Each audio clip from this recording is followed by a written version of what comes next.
fine, thank you. How are you? I'm doing all right. I heard the man's call last week. I was hoping I could have got on really quick. Which one? The man who kept saying everybody needs to go to, like a court of equity. Oh, Rich Iverson? Yeah, I think that was the man's name. And Larry Little Bill asked him to come on the show that me and Larry do on Saturday night. That's right. Did he ever show up on Saturday? No, he knows who I am. He's not going to show up. He might have. You know, you should have emailed him the address. Maybe you didn't know what the address. What's funny is how everybody, like I said to Larry, I think I'm trying to make it extremely simple what common law is. And this man was trying to say, well, common law is that, you got to do Sarah joined us, Sarah butters, rebut. You got to, no, that's English common law, and that's like some sort of a waltz or a dance or a fancy, right, it's fancy, and that's not common. Whenever you watch a Judge Judy show, or Judge People's Court, or you watch, they're doing common law. Shouldn't be watching TV. Right, they're doing Judge Wapner. They're doing common law. So what's going on is Judge Judy or Wapner, the People's Court kind of folks, or that other guy, who everybody watches on TV for half an hour, they're doing common law. They just say, okay, what seems to be the problem between you two people? And then they say, well, here's the contract, or here was the agreement, and somebody's in violation, or somebody breached the contract. So that's the law that's common to those people and exclusively common to them alone. You don't see Judge Judy whipping down. It's like, well, ma'am, sir, what state were you in? We were in Pennsylvania, and we're now on a Judge Judy show. Well, she's Azure from either New York or from California. And it's like, well, the code in New York says this. No, you don't see her saying, well, the code in New York says this. You don't see Judge Judy saying, well, the Supreme Court in 1902 said this. You don't see Judge Judy doing any of that nonsense. She's using common law. She's using common law. She's just saying, where's the contract? Where's the agreement between the parties? You said that you'd fix his car. You didn't fix his car. You said you'd give him back his tape deck. You didn't give back his tape deck. Where's the agreement? Where's the rental agreement? You don't see Judge Judy running back to New Jersey code books or Pennsylvania code books and New Hampshire code books and saying, well, what does New Hampshire say about rental agreements? She doesn't do that. She says, where's the contract between the parties? And then if you was dumb enough not to have a contract, Judge Judy says, holy cow, here we go. Do we have a third-party impartial witness to verify anything that you're saying? It's like, yes. Well, then bring him forward. It's like, oh, here's little Timmy. Okay, little Timmy, what did you see? And that's common law. So I don't know why these folks always come on your show and try to say, oh, run to equity, run to equity, run to equity. Now, equity, Judge Judy also does equity. Judge Judy will also do, like, say to them, they'll say, well, the contract said that you had to pay $500. And then they say, well, I already paid $100, but he still wants the $500. And Judge Judy will say, well, wait a second, let me balance this out, let me make this equitable and fair. Pay $400. Because black and white, the common law says you must pay $500. So see, this is the way, if you watch Judge Judy, she actually does common law a lot. What she will actually say to the person is, look, pay him $500. Well, I already paid him $100. She said, sir, just shut up, pay him $500. And she goes, hand him $500. Now, slow down a little bit, you're talking too fast. Oh, what I'm saying, what Judge Judy will say, let's see, the common law is simple. It'll basically be like, instead of being equity is where the judge sits there with a calculator and says, well, if you paid $500, you paid $100, it equals $400. Judge Judy will say, no, you pay the $500. So one person will actually pull $500 out of their hand and hand it to the other person. It's like, well, how do I know I'm going to get my $100 back? I already paid him $100. Said, watch this, sir. And Judge Judy will say, now, ma'am, hand it back $100. And hand it back $100. Now that's common law.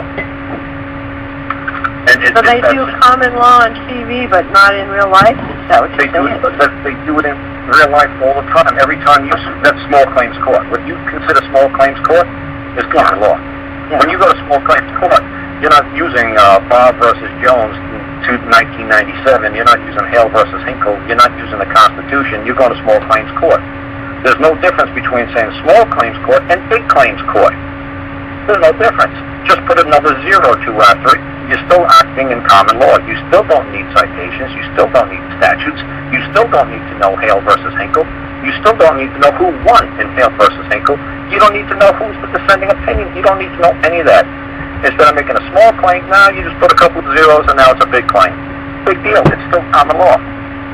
So have you won anything lately? Or have you directed anyone to win anything lately? Or? I think of the people that I've been helping, and most of the people are either the one man, he was supposed to be going to jail for failing to pay child support. That worked out really good. He's on my call back in the first. Oh, it was great, because his friend just came out of jail after 4.5 years of not paying child support. So he was like, uh-oh. And he said they always treated him like crap in court. So I said, here, let me write a really little simple letter for you. So I gave him 3 sentences. And he handed the 3 sentences to the prosecutor and the judge and the court clerk when he first got to the courthouse. He said, what were the 3 sentences? Well, basically it just says, you say I owe money, you say I owe a debt, are you going to bring the plaintiff forward to make the claim?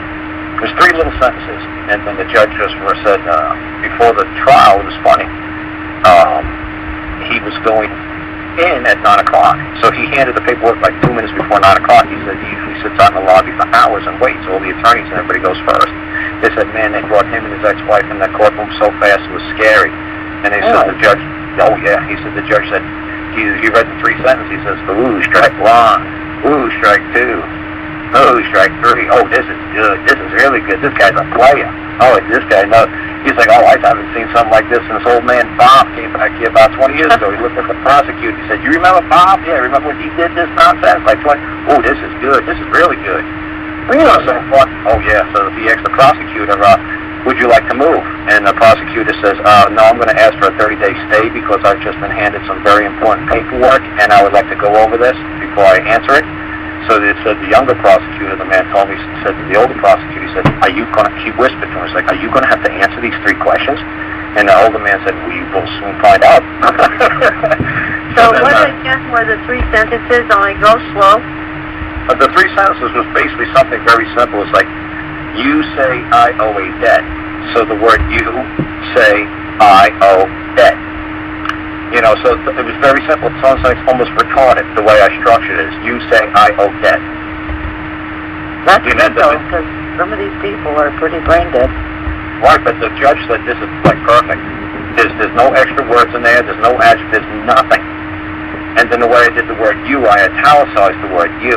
So I'm holding the prosecutor liable in his personal capacity as a man, saying another man owes a debt. So then I'm also saying, are you going to bring the plaintiff forth to say, I owe the debt? So, is the state of Indiana going to show up and swear to this? I'd like to see that. So what I said was funny, the guy really didn't know what I was doing, because I had like a little seminar in Indiana for like 3 days, and he was the very last one to ask me a question. I said, look, I'll get back to you on Tuesday, Wednesday, I'm exhausted. I said, I'll pick this up on tomorrow.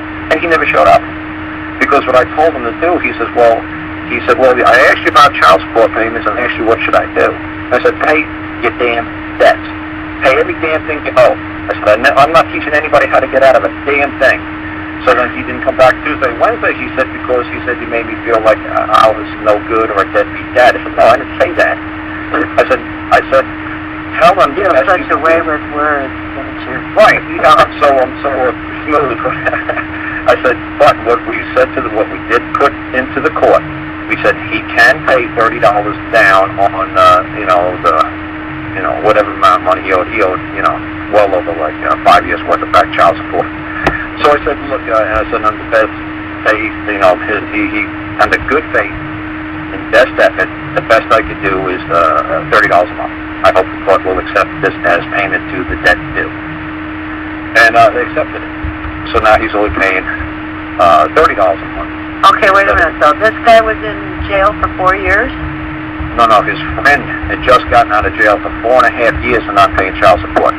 So he was really scared going into court because he knew he was going to go to jail. They don't mess around in Indiana. You're down behind in child support. He's been down for 5 years, and they finally caught up with him. So he's like, holy cow, I'm going to jail. So he's like, can you write something for me? So he called me up on Sunday, and I wrote something. Monday morning, he brought it in, and he walked out. It was so funny. He said when he was walking down the courtroom, leaving the courtroom, he got to the courtroom doors, and he was going to walk out to the lobby, and he said all of a sudden the younger prosecutor yelled, oh, Mr. what was his name, Brian Bonner. He said, wait, Mr. Bonner. So he said to me, he said, man, I got so scared, I thought they were going to ask me to come back. Oh, because the judge asked him. He said, would you like to prosecute the prosecutor? Would you like to ask the prosecutor these 3 questions now? And he's like, nah, the prosecutor wants to wait another month. I'll give the prosecutor a month. I said to him, no. I said, you should have said to him, yeah, I want to prosecute this man right now. Either he's going to move this case immediately, or if he wants me to reappear, I'll reappear, but you're going to pay, Judge, he's getting paid, and she's getting paid. I'm going to get paid to appear too. So I think it's only fair that if he wants to wait another 30 days, I had to rearrange my whole life schedule. You know, you folks are getting paid. I'd like to get paid for reappearance. So if he wants to pay me to reappear, I'll be more than glad to reappear. Or he can just answer the case now. If he can't move his case now, I move that this case, this court, order this case to be dismissed without prejudice until he can answer those questions. But I want to be left alone until somebody's going to keep moving his case. You know, if they're going to move this case, you better be ready to answer these 3 questions. You better have the plaintiff, because a plaintiff must appear.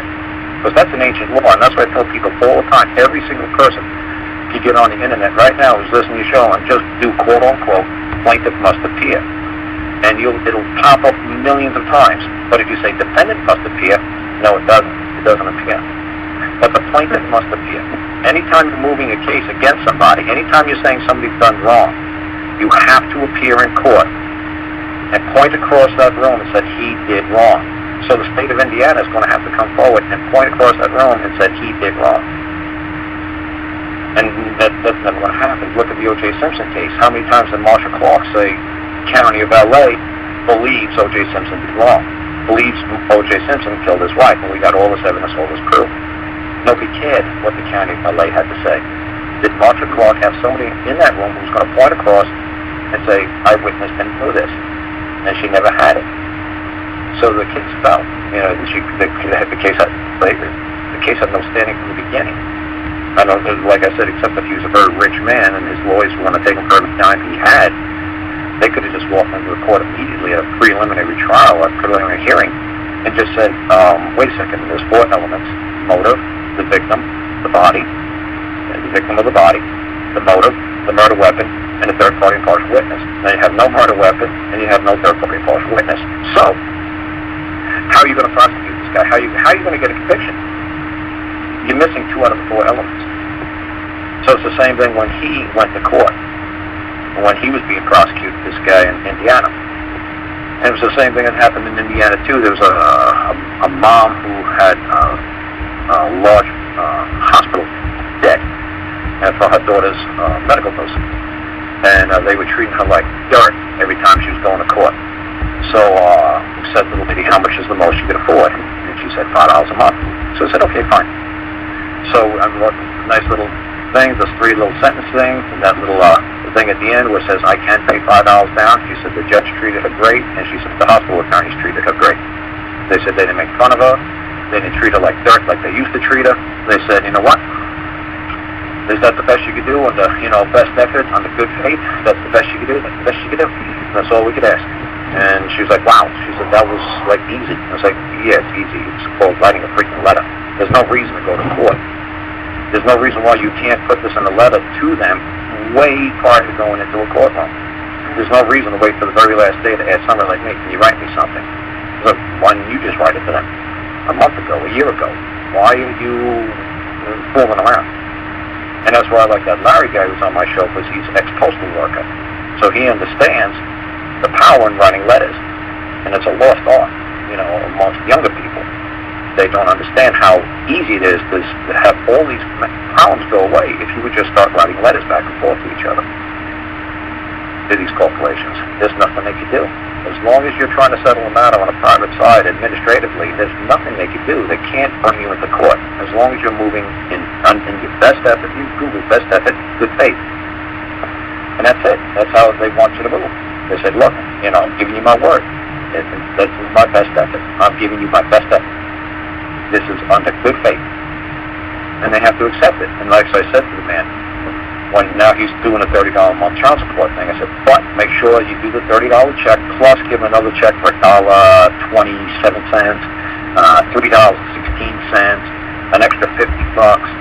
every now and then, just toss them a little bit extra. Just because, oh, look, I was able to get a little bit ahead of my bills, so I could actually pay down on the debt a little quicker. And that's what raises your credit score, or that's what raises your credit rating. That you are a good man of your word, and when you can do better, when you can do, you will do. So, and then one day, I said, then one day you might not be able to pay that 30. One day you might only have $28.17. So then they're going to say, look, then you're going to have to modify it and say, look, this is the best I could do. Under good faith, this is the best I could have done this month. It was $28.17. I hope you accept this.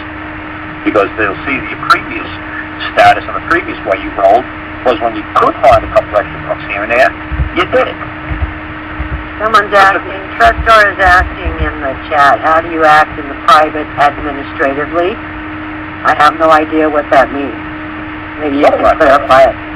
It's the comment, it's what, if you, like I said earlier, with you folks, I said with the contract, that's the private law. That's the law between you and General Electric, or you and your mortgage company, or you and the IRS, or you and whoever, you and the guy next door, or you with Renner Center. It doesn't matter. You with the hospital. It doesn't matter. Whoever that you're engaged with, whoever you contracted with, that's private. And you want to keep it in a private. You don't want it in an open forum. You don't want it in front of a jury. You want to keep that contract between you and whoever else private. So you want to administrate it. All it means is you want to work on it. This is all administrating it is. You don't want it to have to come down in front of an open court, into an open forum, and let it be handled judicially. You don't want the jury to have to, make any kind of ruling on it. You want to keep it in the private, just like letters, back and forth, and keep it in the private. Letters are private. You fold them, you put an envelope on it, you stamp it, and God forbid anybody opens up your mailbox, they'll sit in jail for 20 years for touching your letter. It's private. Everybody knows mail is private. You better not touch nobody's mail. So I don't know if having a letter isn't private, doesn't he understand? But if you're sending your letter to a public entity... Right, but you're sending it to Bob or Susie, somebody at that public entity. You're not just writing, "Hi, Mr. Coca-Cola." Oh, you're sending it to the judge, and the clerk opens it. No. You're sending it to Bob, who happens to be a judge. You send it to Bob. You direct it directly to Bob. You address. You never write to Judge Smithers. You write Bob Greetings, and then that's the only person that's supposed to be reading it is when it says Bob Greetings. Hi, I believe that you are going to be the hearing officer in this matter. There you go. And you could write confidential on it, and it'll stay with him. Or you could write you and use a fancy word. You could say in camera. He'll understand. That's for his eyes only. They understand when it's a personal letter. You can say it's a personal letter. So your guy got off with only having to pay, $30 a month. No. He owes every single freaking dime that he's indebted to. He will pay it. But he doesn't have to pay more than $30 a month, which is probably what he can afford to pay, right? It's whatever he believes that he can truly do. He is being honest, and he's being a good man, and he's given his word that that's the best he can do. And that's as far as it needs to go. Nobody's allowed to judge him. Nobody's allowed to make fun of him. Nobody's allowed to tease him. Nobody's allowed to do anything. That's not this country. You want to go like that, go over to Europe. Go over to China where they can tease you and pick on you. But not in this country. They got to be nice, and they got to behave and be polite and civilized. They can't make fun of you. They can't say, well, come on, geez, are you kidding me? That's the best you could do? Look, did you see what I wrote? Best effort, good faith, my word? Are you doubting my word? And you want to take the witness stand and testify? And they'll be like, oh, hell no. Well, thank you. Good. Then you believe me, right? Well, absolutely. I would never doubt another man's word. Well, thank you. That's why I wrote. And the prosecutor understood, and the judge said, wow. He said, this is good. This guy's a player. This guy's really good. Because it's simple. Because he knew what I was doing. I was calling the prosecutor out, not only in his prosecutorial capacity, but him out as a man. And that's what the judge asked the man. He says, would you like to put the prosecutor on the stand right now? Would you like to prosecute the prosecutor? I mean, the judge was laughing. This is going to be fun. Did he use that terminology? Did he say you want to prosecute the prosecutor? He said, you want to cross-examine the prosecutor. That means you want to be the prosecute just means to pursue something. Now you're the hunter. Would you like to hunt the hunter? Now would you like to flip it around? He seen what I was doing. He was flipping the tables.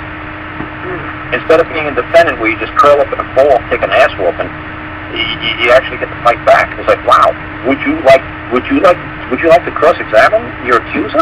Oh boy, that's called habeas corpus.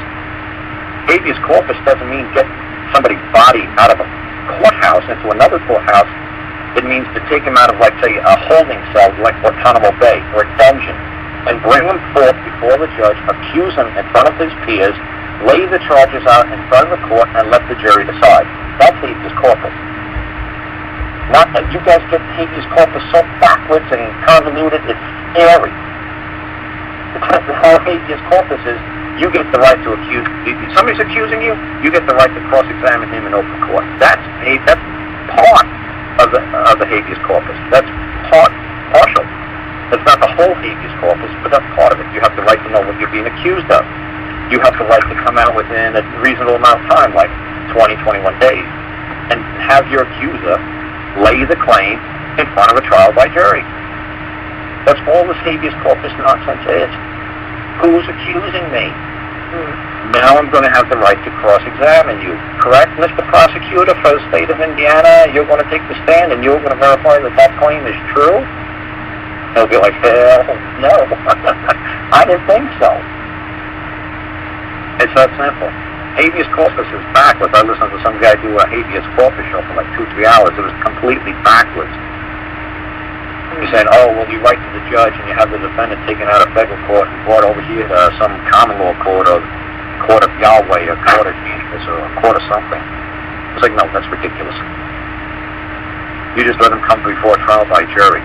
It's the Habeas Corpus Act. I think it was like, I'm trying to remember the years. It was like 1679 and goes back to Magna Charta. And it goes back to caveman time. Habeas corpus. And habeas is you bring the body. You the accuser. You bring the body. It's like saying ancient England. Say I was in ancient England 2, 3, 4, 5, 6, 700 years ago. And some prince, or I was going across some squires, or some knights, or somebody's little Sherwood forest. And I killed a squirrel. So he threw me in a dungeon for 20 years. I'm going to throw you in there until somebody comes forth and pays for that squirrel. How much is the squirrel? $1 million. What? I kill a golden squirrel? Don't you worry about it. You're going to sit in my dungeon and make shoes for me for the next 20 years until that squirrel debt is satisfied. It's like, look, you're going to drag my body in front of the king's bench or the queen's bench, because I have that right under Magna Carta. You're going to drag my body in front of the king's or queen's bench, and I'm going to accuse you, and you can accuse me in front of my peers, and my peers will determine whether or not I should sit in your dungeon for the next 20, 30, 40 years making shoes because I killed a squirrel. So that's what habeas corpus is.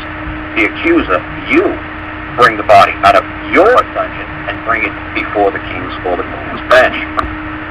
That's habeas corpus. Right, you have the burden of proof. Right. Then we get the trial. Right. And then we get to say, how do you know that piece of paper is accurate? Do you really believe that I have not supported my wife and my children for 5 years? I have my ex-wife. He had his ex-wife sitting right there, who said that he gave her, I think, like $8,000 in the last year alone. But they didn't want to go through the state of Indiana because they wanted some sort of accounting fee, like the writing out a check. They wanted $100, whatever, a month for writing out the checks. And he's like, why should I give the state of Indiana like an accounting fee? Why don't I just give him the money directly, which he was doing? But then why would he agree to pay $30 a month? Well, like I said, he said that he would be willing to go through their little system because he doesn't have all that capacity within his brain yet to figure out how to keep his butt out of jail for 4 or 5 years like his buddy did. He's just starting. He has no freaking clue what I'm doing. That's why I said when he got to the courthouse door, the younger prosecutor yelled, "Oh, Mr. Potter, wait a second." And he said he froze, and he said he got so scared he thought he was going to be called out to try to explain what this freaking 3 sentences meant. But the younger prosecutor just ran past him and said, "Let me get the door for you, sir." And he opened up the courthouse door so the man could leave. He says, "Oh my God, I was so relieved that that's all he called my name out for, because he said, I just was totally bluffing him. He said, Karl, I have no freaking idea what you wrote. You see what I'm saying? So this is you shouldn't send people into court when they don't know what they're doing. That's dangerous. He was going to go to jail. Yeah, I get it. Right, so he knew he was going to jail because the month before, he said the prosecutor was, the guy who was going to court, he's a little Irish guy, about 50 years old, red hair, freckles, poor little guy, man, you know, third grade, second grade education. When he was on my show, he even said that. He said, look, the best, he said, I have maybe a second, third grade education. He said, the last time I was in court before Karl's letter, he said the guy was, like, putting horns behind my head, the prosecutor was sticking his hand behind my head, I kept turning around like, what was the prosecutor doing behind my head? And the judge said to him, because he went in with the sovereign citizen nonsense before he met me. He said, don't you worry about it, King. You look forward here, King. Okay? Don't worry what the prosecutor's doing behind your back, Your Highness. Look over here, King. So he said he was treated like dirt a month earlier. He said, but then when I handed my letter, he says, holy crap. He said, that courtroom just was like, they all snapped. They're like, holy crap. What's going on here? Who wrote this? You want to take a question? Yeah, sure. Relator, did you want to ask Karl some... Andrew, can you ask some questions of Karl off topic from what he is talking about now? But he's on the call here. Relator, go ahead. Did you want to ask him a question? Yeah, I have a question, Karl. Yeah. Okay. About 3 or 4 weeks ago, you were on your own call and you said that you had a woman from General Motors make a change to her W-4. Yeah. Can you please describe point by point exactly what you told her to do? Yeah, I know. I did that on Angela's call with her. Angela probably remembers that lady too, because that's how I met the lady through Angela's call. And I don't remember what episode it was, but it was pretty simple. All I told her to do is, like I always tell everybody, just you can amend your W-4 form anytime you wish. So all you got to do is go to your employer. Well, see, she is still working for General Motors. And yeah, if she's listening, you got to tell us, you got to talk to me. So, you know, this lady, she sent me her IRS returns, and she was making $100,000 a year. $100,000. She showed me her IRS returns. This is no bull. She was coming home with $995 a year. They were withholding $99,050 from this lady. She was coming home with $18, $19 a week paychecks. That's obscene. So obviously she lost 2 farms. She lost a farm in Kansas, and I'm trying to remember the other state she lived in, Missouri, I think it was. And she was sending me pictures of that she lost her homes and farms and stuff. I was trying to figure out how to get those back too. But I said, how about we just work on getting your full paycheck restored? And she's like, okay. And I said, okay, so all we did was amend the W-4 form where she wrote exempt all the way down on the right-hand side. She wrote zeros. She just did zeros and like 000 all the way through. And I remember one of the things I had her write N.A., like non-assumptive, like she's, you know, it might appear that she's signing, but she's not being liable for the signature.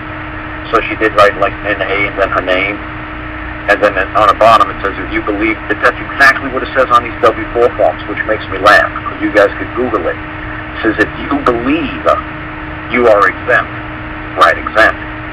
So only man has the capacity to have a belief. A car can't believe, a rock can't believe, a corporation can't believe, a book can't believe, the United States government can't have a belief, but only a man or woman can have a belief. So they're giving you that very last little loophole out. They're giving it to you. They're saying, if you believe that you're exempt, write exempt. So there you go. So it says right. So you fill out the name and address from the city and town. You fill out the single, married, and or married but with, and then you all that stuff. The W-4 doesn't have any of that stuff on there. Yes, it does. I'm looking at one right now. What does it ask you if you're married? It says single, married but with holds at a higher single rate. What number is that? Number 3. Box number 3. And does it give you like box number 3? Could you put like a 0 there? Is that what you suggest? I know, are you crazy? I would never tell anybody to do anything, so I could... Okay, just write N-A. Yeah, well, that's what I'd say. I'd say it's not a sponsor. Right, but what I'm saying is, you're not going to, nobody's ever going to get me on a talk show and say, yes, this is how I tell people to fill out their IRS forms. Are you kidding me? I don't want no business with no feds on my front door.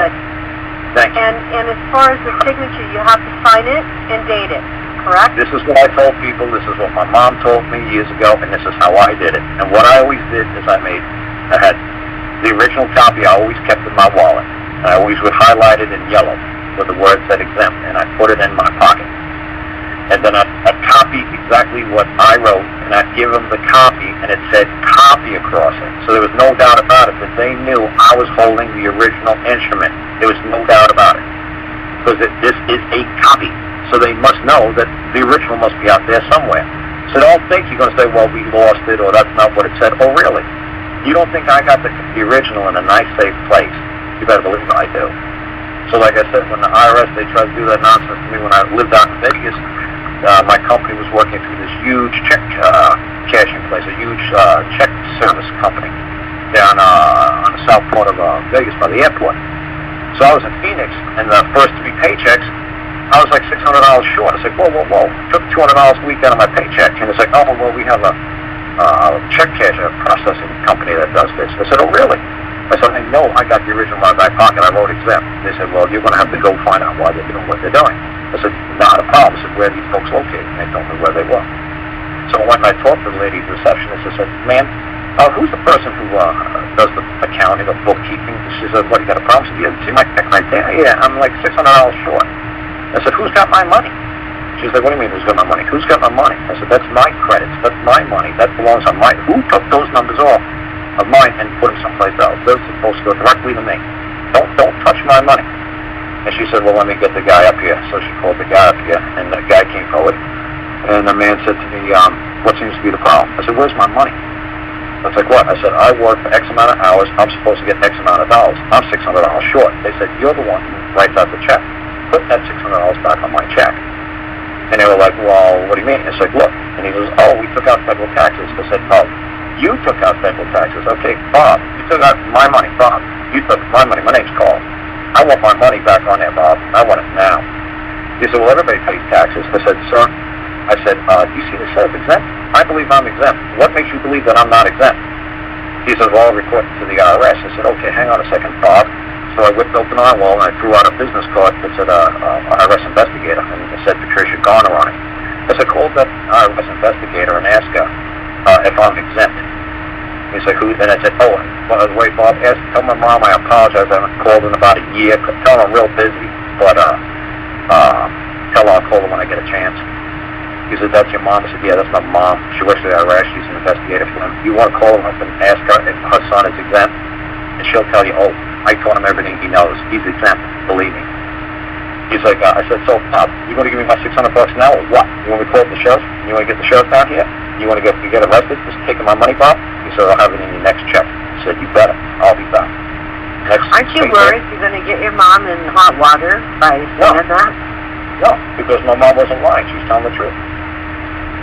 Okay, even Harry Reid said it. There's a great video on YouTube. It's about 10 minutes long. They got a guy who listens to Angela's show, asking Harry Reid. He finally pinned Harry Reid in an interview. Harry Reid said to him 12 times, IRS income taxes are all voluntary. And then the man said the next thing, but Harry, if I don't pay my taxes, I'm going to jail. And he said, yes, that's true. He said, but wait a second, Harry. You said income taxes are voluntary. He said, yes, they're voluntary. But if I don't pay my taxes, I'm going to jail. Yes, you are.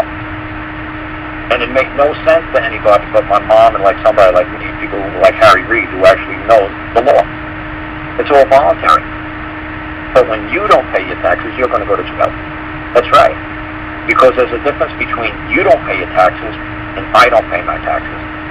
I, as a man, you as plural. And I tell people all the time, Google the word you. Go, quote-unquote, you, and just type the word wiki next to W-I-K-I, Wikipedia. And it'll tell you it's a plural word. It means there's two entities there when speaking. So I don't have to pay taxes, but you have to pay taxes. It's funny. He's messing with you guys. He's messing with you guys. Good to know. Thank you for that. So, basically you go ahead and put your name and address in city and state. You put any in every other box. You sign exempt, and then when you have to sign it, you sign it and date it. Correct? Yeah. Oh, I sign it. I sign it. I date it. But like I said, that's how I did mine. Now, how you want to do yours, that's how you wish that you believe that you should. All right, I understand that. And the GM woman did the same thing, right? Oh, yeah. The only thing that she did was funny. She could have really messed it up. She said, and she wants to be paid in lawful money. I said, oh, my God, lady. She said, don't worry about it. She said, they gave it to me, but I had to put it there anyway. I said, ma'am, it's credits they're giving you. They're not giving you money, technically, but technically money is whatever you believe as worth. So do you believe a $2,000 paycheck has worth now? She said, yes. I said, ma'am, that is lawful money then. As money is just what two people believe has value. So is she getting her money now? Oh, yeah. Yeah. Ah. And if she's listening, you better tell her to give me something for helping her. I'm pissed. You know what this did, Angela? What? This woman stopped a levy with this modification of the W-4. That's what it did. Yeah. Okay, Yeah, Karl, well, explain why it stopped a levy. Well, they took a farm and everything. They levied that too. So see, that's what I'm saying. Now she was trying to have me help her trying to get back her farms. So what are the odds of that happening? Oh, probably slim to none. But like I said to folks, man, I said, if you want to try to do it, God bless you, and you give me if she really wants to try to get her farms back, it's going to take a lot of paperwork because she agreed to everything. Because, like I said, the man I helped. Let me say something here real quick, just so I can slide something in edgewise, because you talk so fast.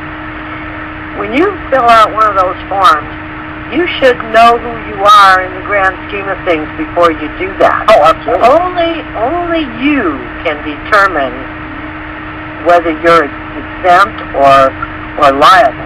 Only you can make that determination. No one else can. No IRS agent can.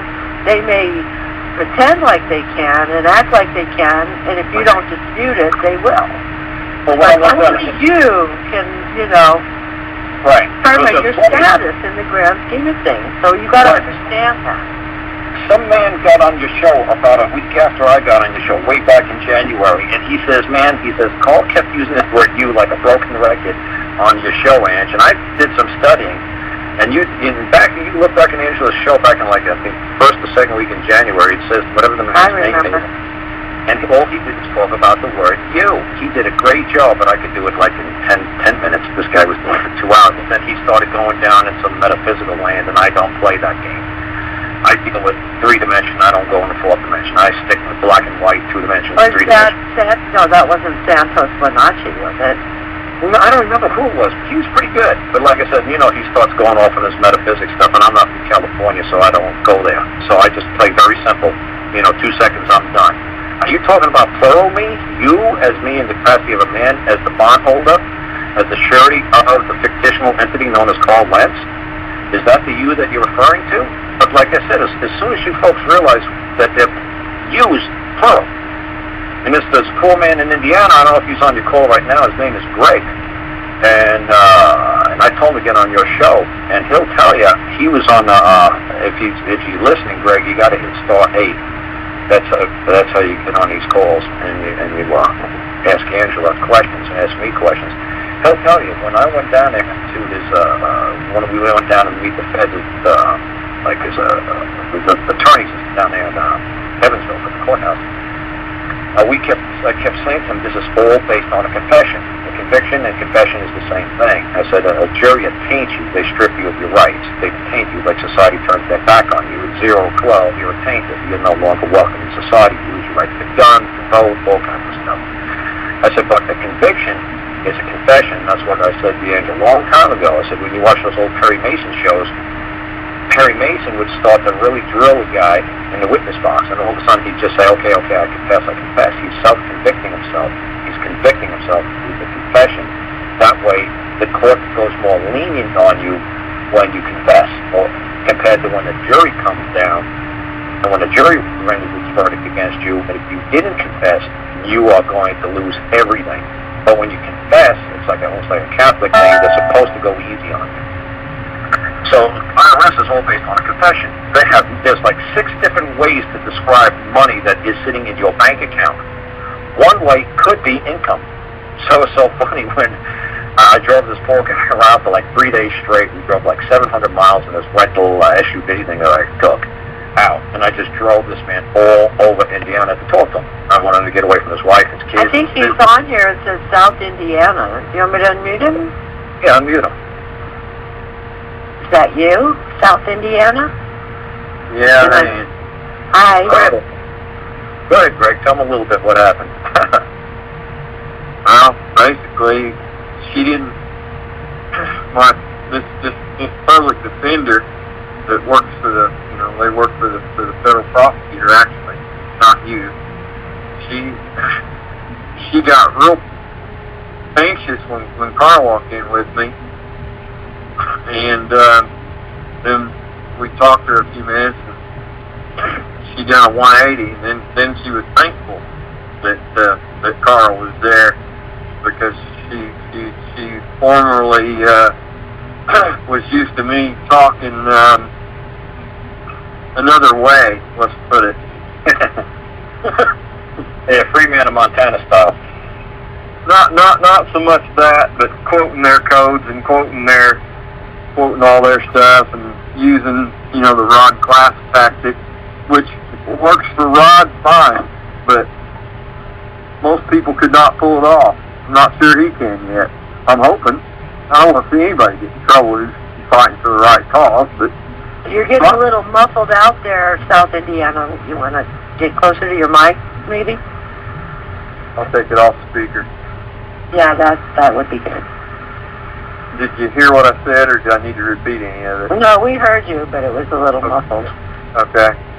But anyway, then she kind of got all, glazed over, and then she was very happy that Karl had changed my way of thinking. And she told Karl, she was forever grateful for what did she call it, Karl? The transformation? Yeah, like I said, when we went down there, they look at me, and I guess they think I'm a free man of Montana style, or I'm going to start doing, crazy land on them, using Constitution and codes and using all kinds of crazy Yahweh and stuff. And I'm like, look, dude, this is very simple. They're just waiting for you to confess. There's 6 forms of income. Are you going to admit now that anything in those bank accounts are income or not? She wouldn't have told me that had Karl had not opened up his mouth, and then she knew, all right, he knows the gig. Now I got to be honest with him, or he's going to think that I'm against him. So she was totally honest. She was very honest, and she said that they don't have anything at all against me but a paper case, and they're just waiting for me to confess. And I'm sitting there thinking to myself, well, why the hell would I want to do that? It was funny. She picked up this huge stack of paperwork. She said, but look, Greg, you went over this paper. You went over all these accounts with us a year and a half ago, and you told us where every single dime came from. And are you trying to tell me now that you don't remember that saying that this was all income back then? And remember what I did? Yeah. I kicked him. He was kicking my boot under the table. And what'd you tell her? I don't recall. Yeah, I don't recall. I was Hillary Clinton. I don't recall. Yeah, it was hysterical. The lady, but she's fanatic. She was picking up paper and waving on his face. But look at all these numbers, and look at all this. We went through all this. We went through this over a year and a half ago, and you told me this was all income. And he's like, I don't recall. I was under a lot of stress back then, and I was just telling people what they wanted to hear, just so I could get out of there. I was under duress. Right. So I really don't know. Because I said to the lady, I said, do you want me to tell them the other 5 sources of money or funds that could possibly be placed into a bank account that is not income? So would you like to tell us exactly how much is income in that account, ma'am? With the United States of America ready to tell us? Is the IRS ready to tell us? Is the IRS ready to take the stand? Is the United States of America? Is anybody willing to take the stand and say to the penny how much money in those bank accounts that you claim that he had control of is income compared to the other six other funds that could be inside of a bank account that has nothing to do with income, which has nothing to do with your case. So she said, honestly, she said, we got nothing but a paper case against you. She said, we're all waiting on you to confess. She said, if you want to, we can just walk across the street right now to the prosecutor's office. And remember, she said that? Isn't that the way it is with everything, though, when you're dealing with them? They're waiting on you to put your foot in it. Right, and she realized that he had somebody like me sitting next to him. So when she said to him, she said, honestly, they can't even, the United States, we can't even offer you a plea bargain yet. Remember that, Greg? Yep. She read out the whole entire thing about plea, because, let me put it this way, folks. If the prosecutor's saying to you, well, we'll give you 1 year in jail and $500 fine, well then, there must be a plea somewhere in there. You must have pled guilty. You must have pled not guilty. You must have entered into their jurisdiction and control somewhere. See, so far to this date, Greg has not entered into their jurisdiction. If he had or has entered into their jurisdiction, they could offer him a plea deal. So when somebody's offering you a plea deal, you have already entered into their jurisdiction. If the judge is told you a traffic court, or a divorce court, or a cocaine court, if they're cutting a deal with you, somewhere along the line, they have jurisdiction over you. They have control over you, because she actually read it right out of the federal code book. She pulled out this great big huge book on her desk, boom, and read it word for word, because she knew that I knew exactly where she was going to go and not go with this. So when I was sitting in the room next to Greg, you better believe she pulled out the books and read it verbatim out of the book, because she's like, this guy, Karl, is good. And she apologized. She said, I'm sorry I treated you so bad when you first walked in here, me and the secretary or whatever, but, she said, I could see that I said, yeah, I look a lot smarter than I look, don't I? And she said, well, I wouldn't say that. I said, well, I said it. I'm a lot smarter than I look. I said, ma'am, I wrote a law dictionary. And she said, would you like to come to our National Federal Public Defenders Convention? We had it last year in Atlanta. Would you like to be a speaker? And she said, because I could see your kind of paperwork, we're going to be seeing a lot more in federal court, I believe. I said, you think? And when my stuff gets out, it's going to be all over the courts. Right, Greg? Yeah. Okay, now, go ahead, I'm sorry. She also wanted to have Karl explain how this crazed stuff got started and how it manipulates people's minds and how they're fueled with anger and all of that. How it's, they've now, and I know this to be a fact, they've now stripped all the immunity from all judges, prosecutors, lawyers, public officials. It's actually documented on the Vatican's website. The Vatican has pulled all immunity from these people all the way down the line, and they're now, I think, getting a little bit scared.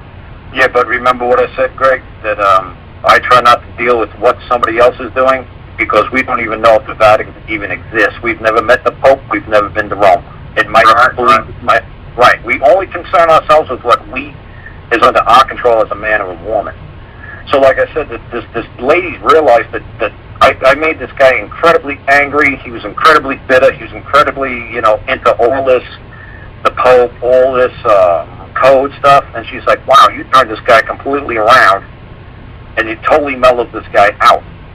So see, that's what's funny, Angela. I'm from New York and you're from California, but I totally mellow people out. I totally take them away from that rock class stuff, and they're always angry and always confrontational. To me, it's like, hey, I totally accept everything.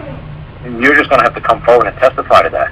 And we get so sidetracked, too. Karl, I've got can you see the chat board at all? Because we've got a lot of people asking questions that you got sidetracked. I'm sitting in my buddy's shop. I'm working on my car, on my motorcycle. Okay, because, later she said she has more questions for you. She's not done yet.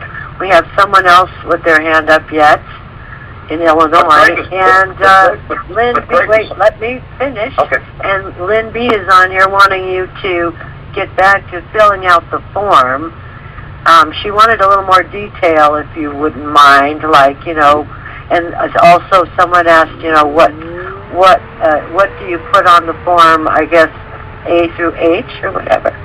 Is that where you put the zeros, or? Well, the one thing is the non-assumption. That's where you do basically do.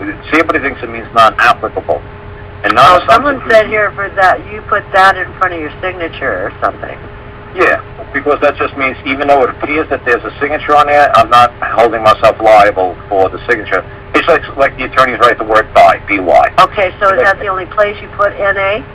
That's where I do it. That's where I do it. Not where I recommend other people do it. There you go. That's where I believe that I should do it for my best interest. Now, what you do is up to you. Okay, and then what do you put on lines A through H? I put on mine all zeros for the line through it, so there's no doubt about it. Okay. That's what I do with mine, but that's not what I would do with yours, but that's what I would do with mine. Okay. Was that it for you, Lynn? But see, like I said, I'm glad this man Greg was on, because like I said, he was one of the people that paid for me to come out there to Indiana. I spent like 2-3 weeks out there. And he had 4 federal felonies he's looking at. So 2 they just said immediately, they said, well, we're going to forget about it. And these other 2, they're still going to try to prosecute him. So these 2 would now, me and him, have a letter campaign writing going on between him and the federal prosecutor, the federal magistrate, the court clerk, and the public defender's office. So we got a nice little letter campaign going, don't we, Greg? Yeah, every time the attorney gets a letter, within a minute of her opening it, she calls me on the phone and says, I'm not answering this, I'm not answering any of this, I'm not going to put any of this in writing, no way, I don't work like that. So I told him we got to send her a letter saying, so you don't put anything in writing, can I have you put that in writing, that you don't put anything in writing, can you sign that you don't do anything in writing? Thank you, ma'am. Because everything's got to be in writing. If it's not in writing... These are simple questions that nobody should be afraid to answer in writing if they weren't hiding something. Right.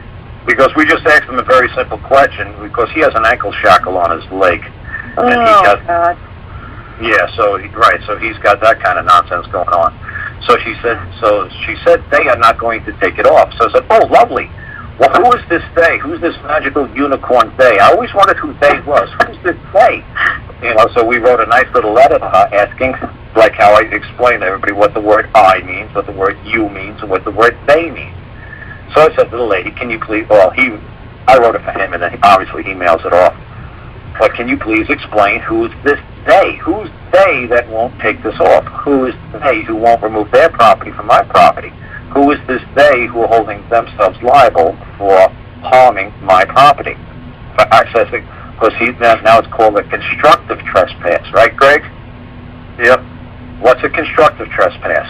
And we wanted to make sure that we let them know that they've now become casual agents.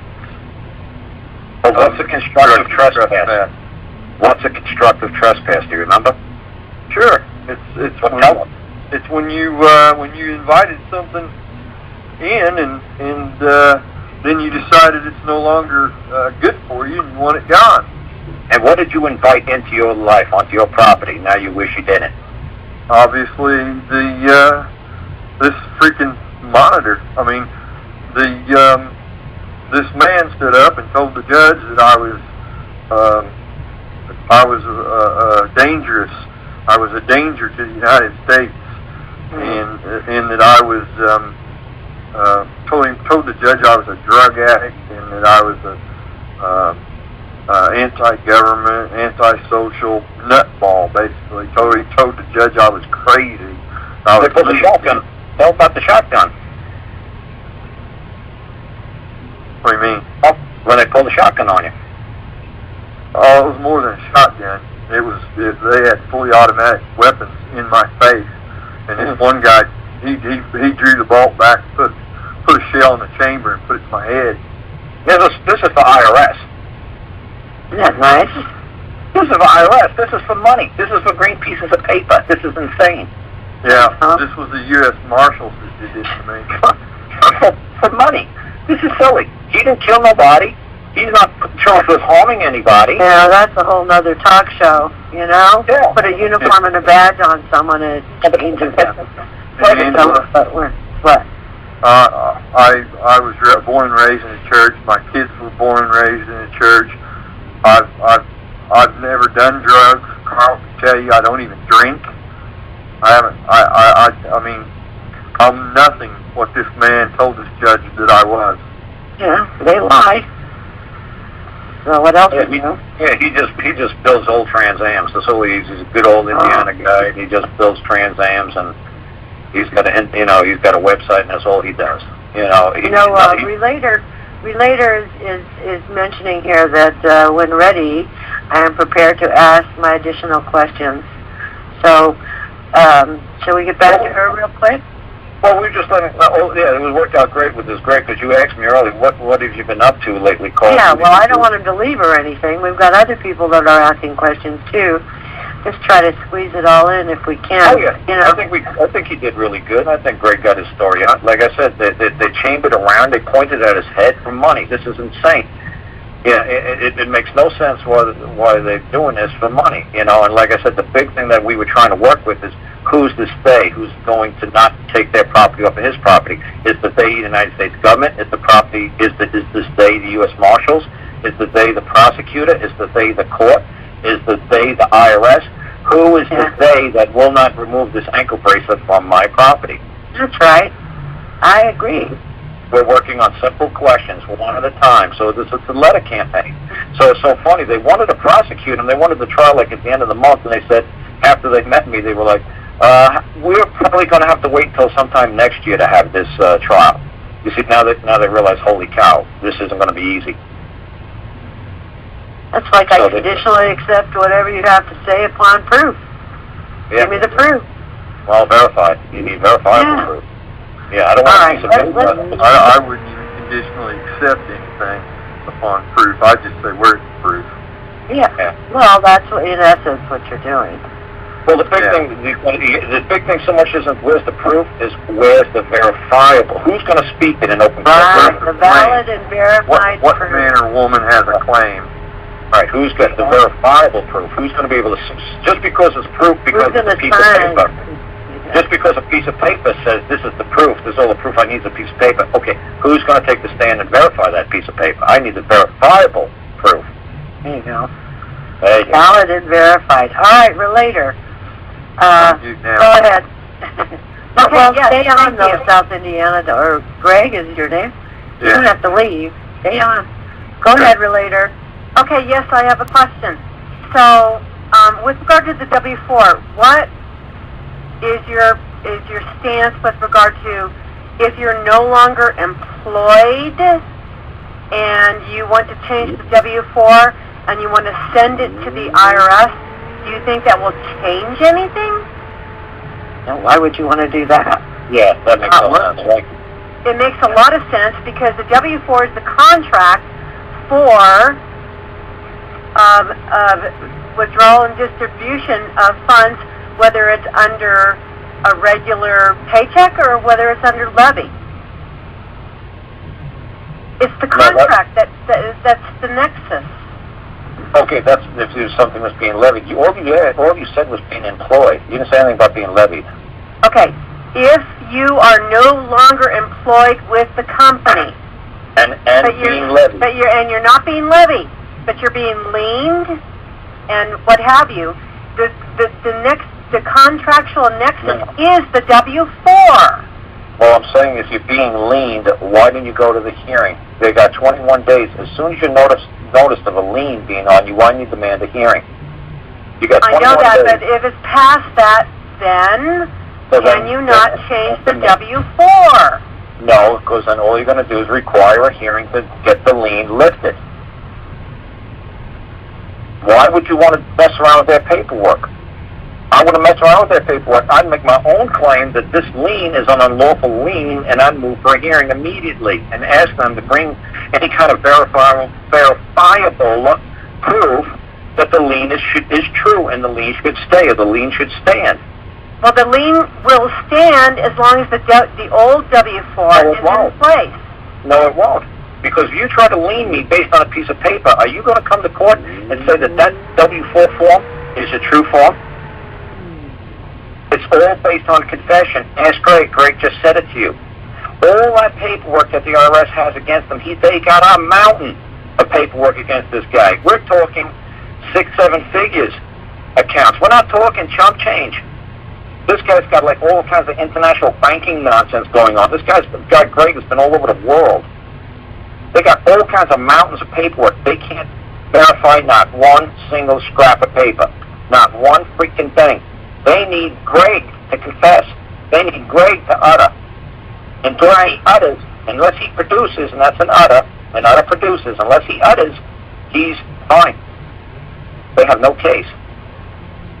They got mountains of paperwork. Ask Greg. I mean, it was funny watching this lady pick up all this paperwork and wiggling it. Look at all this stuff we went through, like line by line. I felt so bad for that lady.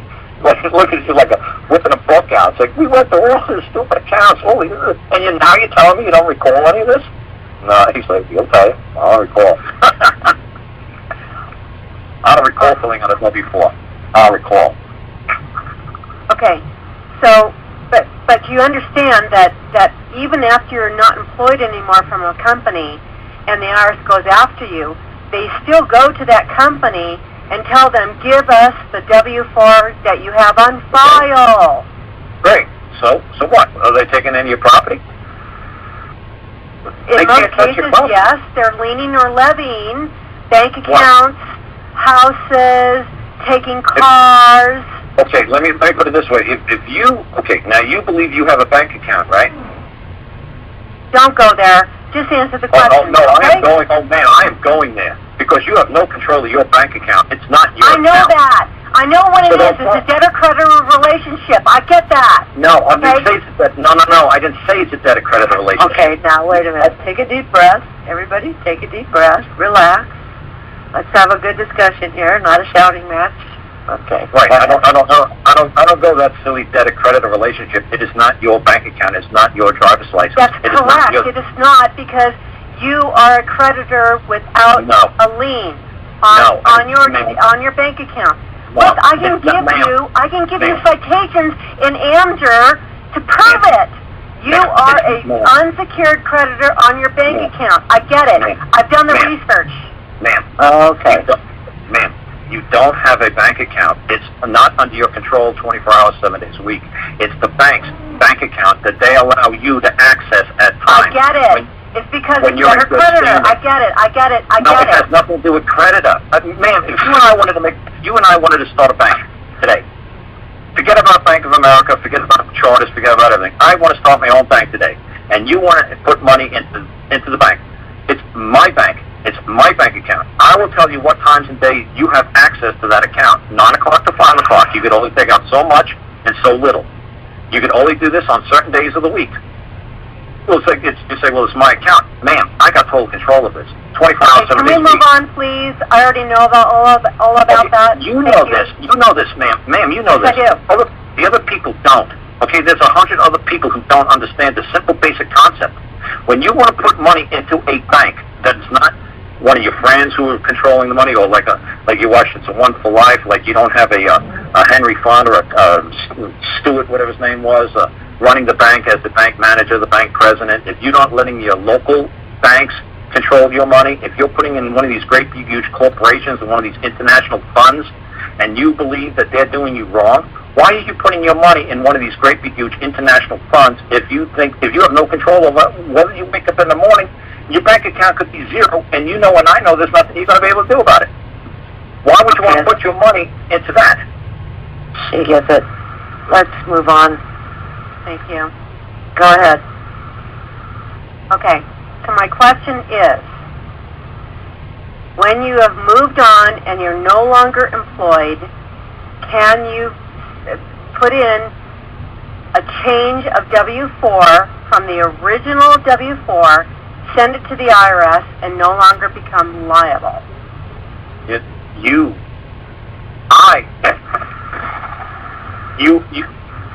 See, this is what I'm saying. I'm trying to talk to somebody who, when I say I am not liable, you are liable. I just said Karl Lentz, you. I said, I don't think you can go backwards, though. I don't think, on a W-2, usually you're just filling one of those out for the employer. All right, you're wasting your but time. Angela, a GM employee did go backwards. They did? Okay, she changed her W-4 from the original W-4, which could have been in the 1990s, I don't know. And she stopped a levy. Okay. She was a current employee. Right. So what's going on now, ma'am, is she's getting her full paycheck. She did not get one single damn dime that was levied against her back returned to her. I understand that. I understand that. Current. So she's I'm not asking now. a question. My question is, if you are no longer employed and the IRS is using the old W-4 from the old employer to lien and levy bank accounts, can you change it today? No. I'll make it Why simple. not? No. Because there's no need to do it, because you would put something new on top of the case file, and the new piece of paper would be the controlling document. The stuff that was in the past is in the past. Whatever's on the top goes first, gets heard first. All you're doing is saying that somebody's trying to take my property, or somebody's making a claim against my property, somebody's leaning something, or somebody's levying something, and they're in error. And I wish for them to remove their lien or their levy that's interfering with my access to my property. They still have her property and everything. They didn't give her back the house or the property or anything. But currently, as of the moment she changed her W-4, she started getting her whole paycheck. Right. And that stopped the levy. Well, it stopped the withholding part of it. Right. The money No, it part stopped of the it. levy. But still, they still have her property and whatever else they've taken. They haven't returned that to her. They haven't gone back and said, well, we owe you X amount of dollars for all these years we've been taking your money, and give her a big lump sum or anything like that. It was as of that day that she changed her status. You're That's right. You're absolutely right, Angela. Yeah. She didn't go back to get the levy. It just simply stopped it from this day forward. Right, she I get changed that. her status. It is the quintessential contract whereby the employer can levy, and I don't mean it, if it means current taxes, past taxes, leviable taxes. It means it destroys it today. How is her employer levying her?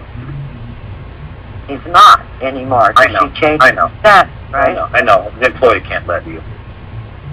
But if this lady wants to believe it, Angela, she wants to believe it. I'm not going to stand with that. I think it's just a matter of terminology, and the word, she's stuck on the word levy. Yeah, levy means... And I understand where she's coming from, but a W-4 only pertains to an employer's ability to withhold, and how much you're telling them you're agreeing to let them withhold. Okay, right. Except for the fact that when they do a lien post, when you're no longer employed, when they do a lien and they do a bank levy, they're using the old W-4 to do it. What's a lien? Can you tell me what a lien is? What do you believe they don't lien. It's a Who cares? They're doing it. No, I'm asking this lady what she believes a lien is. Who cares? They're doing it, and they're doing it based on the W-4. Well, if you don't know what a lien is, ma'am, if you don't know what a lien is, then why are you saying that it's important or not important?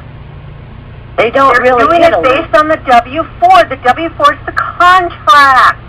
What is a lien? Even if you're no longer employed, it's still the contract. Ma'am, if you don't know what a lien, if you don't know what a lien is, why are you getting so upset if the employer or employee is liening something? If you don't even know what a lien is. The employer and the employee isn't leaning anything. The IRS is leaning something. Really? And what's a lien? What does it matter? It's a notice of lien. What does it matter? They're still using the old W-4 to do it. Really? You mean I can't lien you and I have to use the W-4? They're using the status based on the W-4, perhaps. I don't know. Can I lien you? Can I lien the IRS and not have a W-4 form? If there's a contract in place that says that you're liable for something, yes, they can. Oh, so if there isn't a contract, you're saying if there's not a written contract, you're saying I can't lien you? There is a contract. It's called the W-4. Okay, all I'm asking is what is a lien? I don't care. Okay, Angela, you want to tell her what a lien is, or you just want to go on to somebody else? I think, well, it doesn't matter. I think what she's saying, the point she's trying to make is should she fill out another W-4 to, like, supersede the one that she already filled out that they're dinging her with? And I'm saying no. Maybe you need to do something else, though. Like, a lien is just saying that you shouldn't be able to transfer funds or transfer property until the matter's been settled between the parties. That's all I'm doing. I'm just leaning up against you. I'm just trying to restrict movement of an asset. That's all I'm doing before it disappears, before they bury it, or before they hide it, or before they destroy it. I'm just leaning it. All I'm saying is, like, look, I believe that I have a vested interest or an equitable claim upon that piece of property, or that money, or that tree, or that car, that yo-yo, that roller skate, so I'm going to lien you. I'm going to go to a court, or I'm going to go to the county recorder, I'm going to say, hey, don't let them transfer that property, because I believe I have a vested interest in that. I believe I got 2 cents or 3 cents in that property, and before they transfer it, I want I want my lien to be noticed. That I believe there's a 3-penny claim on that thing, or a $2.15 claim on it. See, Angela, like I said, when people just start whipping out stuff, notice of liens and stuff like that, and start getting all upset about it, if you don't know what these words mean, it sounds kind of ridiculous arguing with you. Because it's simple words. It's just a restriction of property until a matter can be heard. That's all. That's all a lien is. Nobody's taking anything from you. It's just it's like when the IRS wants to put a lien on you, I put a lien on you, you find out that I gave you notice of lien. You're supposed to get a notice. But somebody's claiming that something that you own, they believe they also have a right to possess or own it or control it. So, oh, really? So you really believe that you have the right to lien this on me? Oh, really? You believe you can lien my bank? Oh, you believe you can lien my car, my yo-yo? Really? Let's try to settle this privately. Let's push some paperwork back and forth to each other. But you should have done it before you put the lien on against me. And you should have exhausted the administrative process between me and you before you ran down to the court and put a notice on me of lien through the court. But since you felt like skipping all these steps, fine, that's lovely. You want to have an open forum? You want to have a hearing? You want to put this on trial? Fine. Let's bring your claim that you have the right to restrict and control my property into an open forum and bring it forth. Show us. Show the world. Bring it forth and show the world that you have the right to do what you want to do with my paycheck. That's my credit hours. Those are my dollars. That's what I feel the same way you do. Relator, is that it for you? Where'd she go? Oh.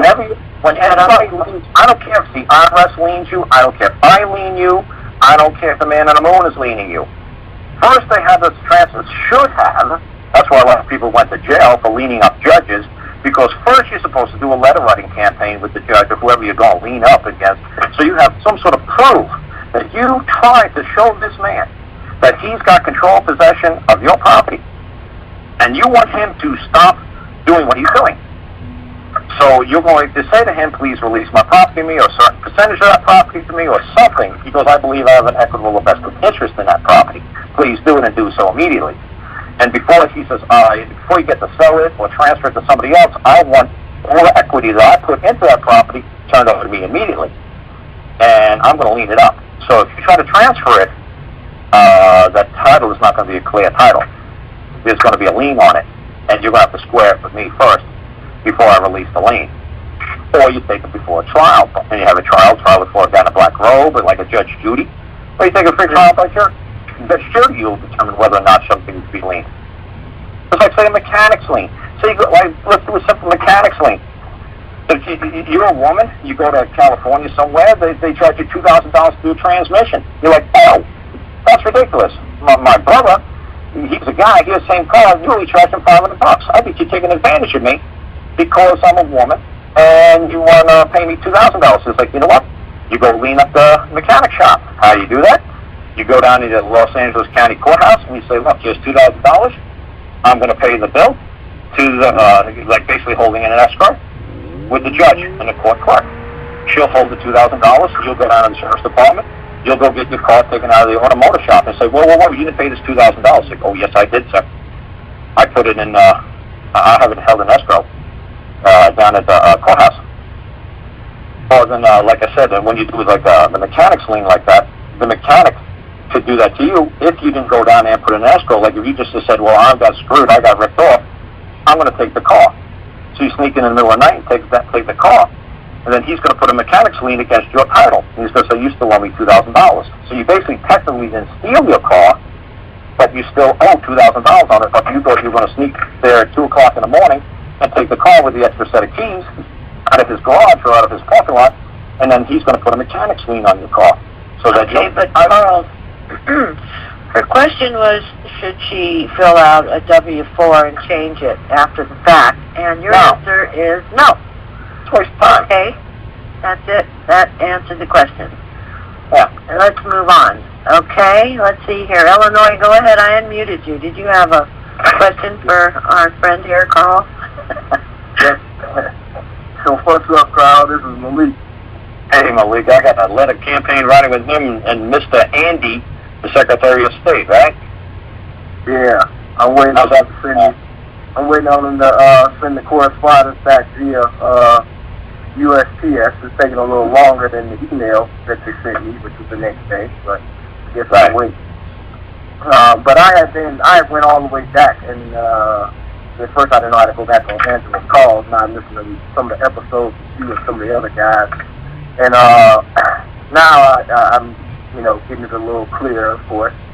And I wanted to ask, okay, if you do a claim and take it over to the common law side of the court, in any court, as far as traffic or anything else, when they actually, if they're going to dismiss or discharge the case, what happens to their case when they discharge the case? Don't they have to dismiss or discharge their case too?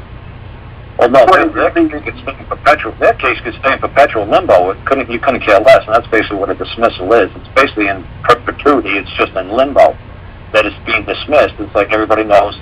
Everybody heard me say it a million times that when you get dismissed from the Army and you're a private, the sergeant says dismissed. That means you just go back to your barracks for a while. When he says you're discharged from the Army, that means turn in your uniform, turn in your weapons, and get the hell off our base.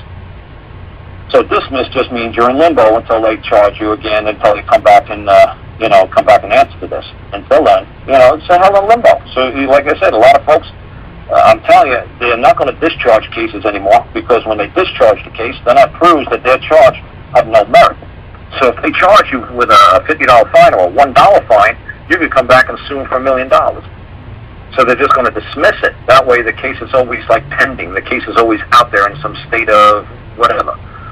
They can't discharge it, because then they would have to pay all that money back to the investors, and then in the municipal bonds they create on those cases. Well, that's a much deeper level.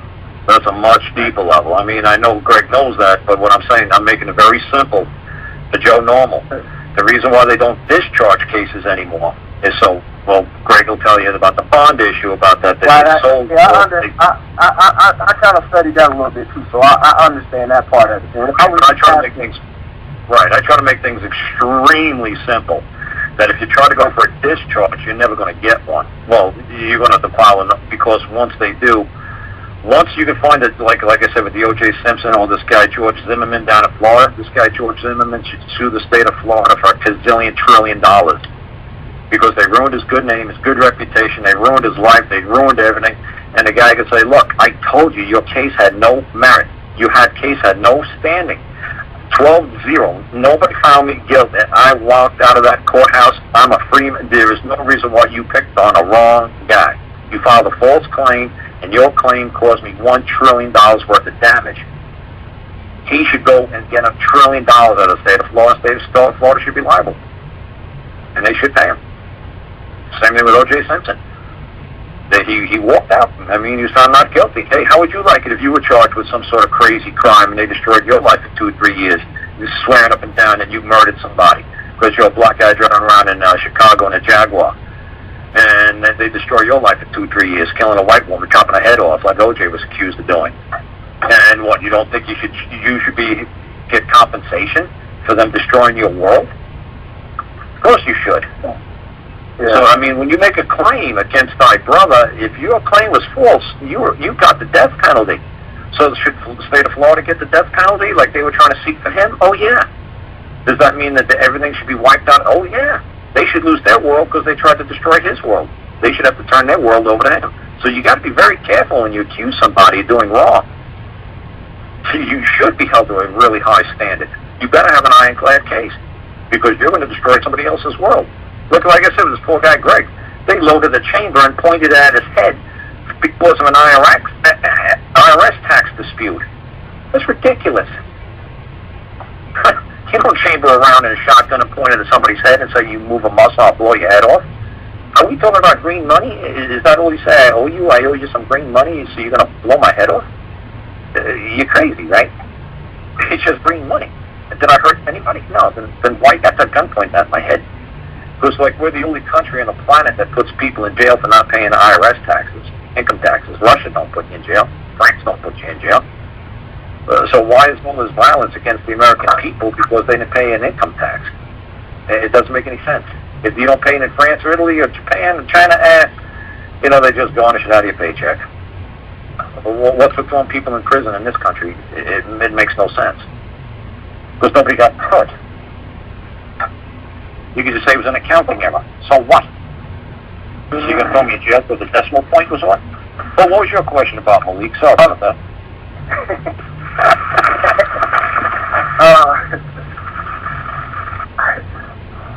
It basically was to ask the question that I just asked, like when you go and you bring it over to the other side, which is on the common law side of the court. I was just asking what happened, to the case, to their case on the other side, because if you bring a claim, if you ask, do they have a claim?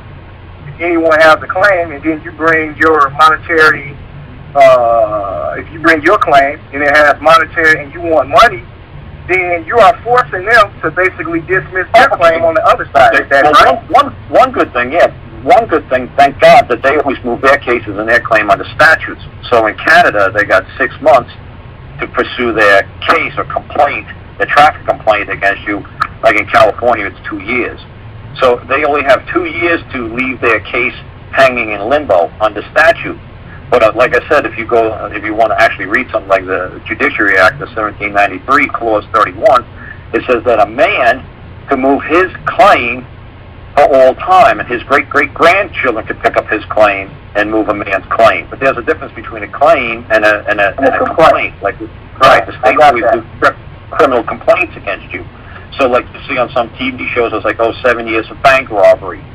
They got 7 years to chase you down and demand the debt be paid within 7 years. It's a statute of limitation kind of nonsense. But thank God, their kind of world, they just do that. They have a statute of limitations, and then it's just dismissed.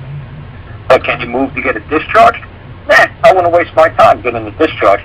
I'd go there and file a claim, like you said, on the common law side of the court, on the man's side of the court. Because, see, to me, traffic court, when you go to traffic court, the traffic judge, the traffic bailiff, the traffic court reporter, the traffic stenographer, to them, what they're practicing every day is common to them. It's their common beliefs that if you do 55 and a 30, this happens. So that's their common beliefs to traffic court. So when you use the word common law, it's kind of confusing. It's just I just say it's law that's common to that little group or that little society, that group of individuals. That's common law. Okay. So you see what I'm saying? What am I hearing? Is somebody having a dog fight in the background or something? Sorry, that was someone in my background. I'm sorry. I'm sorry. Yeah, but like I said, Malik, like I said, they got statute of limitations. If they don't move for a certain amount of time, then yes, can you move a motion as a defendant in their case, that you've been stylized as the party that has to answer. You're not the king at that point in time. You're in somebody else's case. You're the clown. You're the guy who's doing the answering, not doing the questioning. So yes, can you just say, hey, you know what? I've been a clown in your case long enough, man. you know what, I don't want to play anymore. So you had 2 years to pursue me, you had 2 years to prosecute me, you had 2 years to hunt me down. You know what, I'm done. You wasted too much time. And that statute will be in there somewhere in your Illinois code. Yeah, it is. Yeah, it actually is, even on their side. But I'm saying, even if I got tired of playing their game and just wanted to move it in on the other side of the court, could I do that? And then, right. Like I said, right. What I said to you is, this is what I said to you, that you're going to have to show them responsible liability. Remember I was saying that proof of responsible? Remember I was showing you how to do that to like State Farm or Geico? They had it right there, proof of responsibility, liability. That you could just go to the Secretary of State and you could either buy a state bond or put money held in escrow. Remember I was doing that? Proof of financial responsibility. I remember that. Right, and this isn't some crazy Freeman of Montana nonsense that I came up with that I just dreamed about one night. I actually went on a website because the state above me is Maryland. In Maryland, you don't have to have car insurance, but you have to have proof of financial responsibility or liability. And then they give you 4 or 5 ways to prove to the Secretary of State that you will hold yourself liable for any damages you cause. So if it's 10-20-10 in the states for insurance reasons, you're going to show the Secretary of State that you have $20,000 in escrow, or you got $20,000 worth of state bonds being held in escrow, or you got $20,000 in cash. You're going to show them some sort of form of financial responsibility. And then you could get away from the driver's licenses altogether. And then you could just, like I said to you, Malik, this is where we were going with you, that we were just going to get you a state ID, so that way you could go in and out of airports easy, so that way you could go cash a check at the bank easy, so that way you could get a passport easy, but that you don't require a driver's license to take your vehicle from point A to point B, but you have proof of financial responsibility on record with the Secretary of State's office showing that you're an responsible adult and that you will pay for any damages in which you're accused of. Just like any person else who's driving a car with a driver's license in the state of Illinois. Pretty simple. I believe you should have a state ID. Absolutely. It'll make it easier for you to cash checks. It'll be easier to go in and out of an airport. Does it have to be a driver's license? No, that's ridiculous. State ID? Yeah, I think it's a wonderful thing. Makes the magic happen a lot quicker. You jump between the second dimension and the third dimensional world easily. So if you just want to act as a man all the time, the second dimension ain't going to let you in. Just go watch Who Framed Roger Rabbit. That guy was able to jump between the 2-dimensional world and 3-dimensional world with ease because the second dimension believed that he was a good, credible person. He had good credit with the second dimension. So they let him bounce back and forth. So somebody said that to me the other day. They said, man, Karl, I've never heard anybody explain it like you, how the 2 dimensions can work in conjoint. You can work in harmony. Yes. I don't just want to be a 2-dimensional person. I just don't want to be a 3-dimensional person. Yes, do I want to be a U.S. citizen? Yes, at times when I could benefit from it. Yes. Do I want a bank account? Yes, at times when I could benefit from it.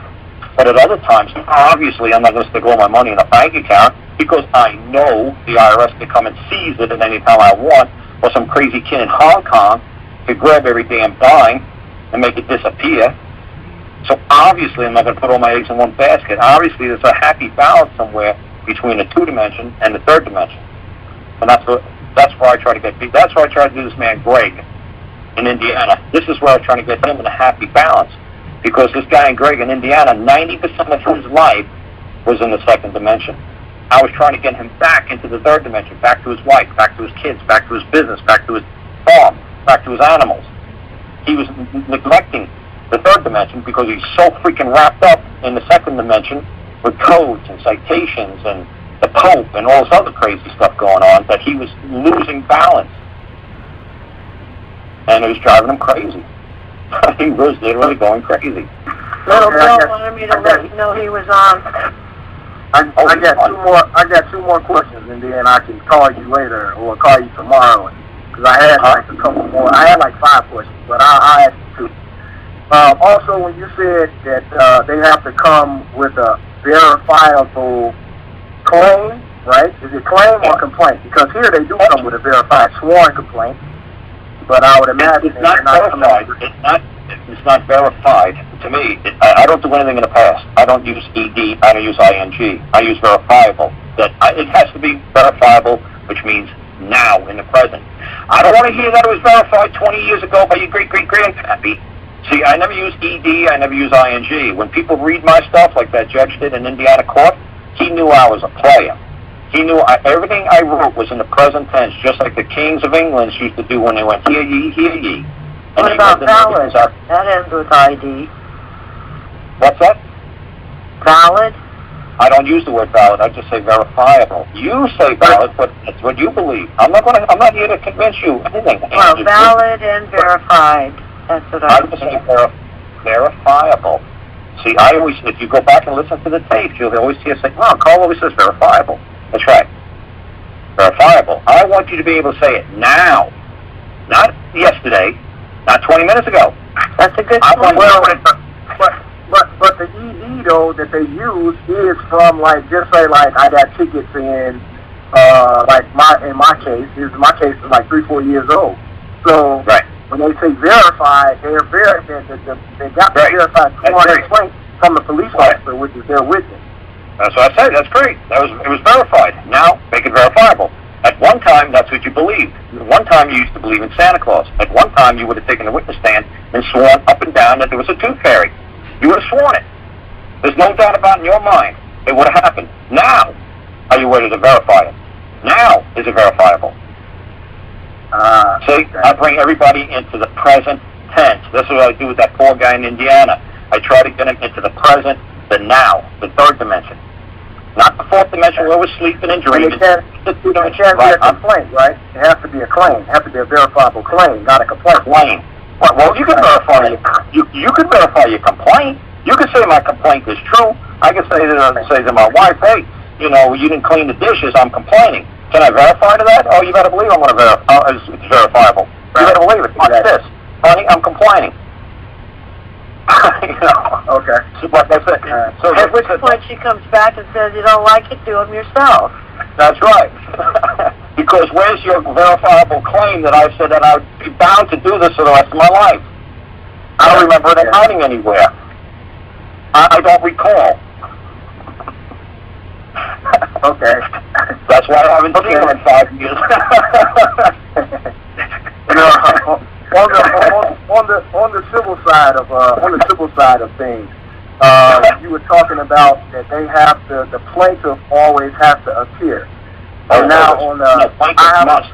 No, plaintiff must appear. Must appear. Okay. Must appear. If you Google that, plaintiff must appear. It'll pop up millions and millions of times all over the planet. It'll be in Pakistani rulings. It'll be in Hindi rulings. Believe me. I heard you say that several times. Right. Okay. Not will, must. Okay, must appear.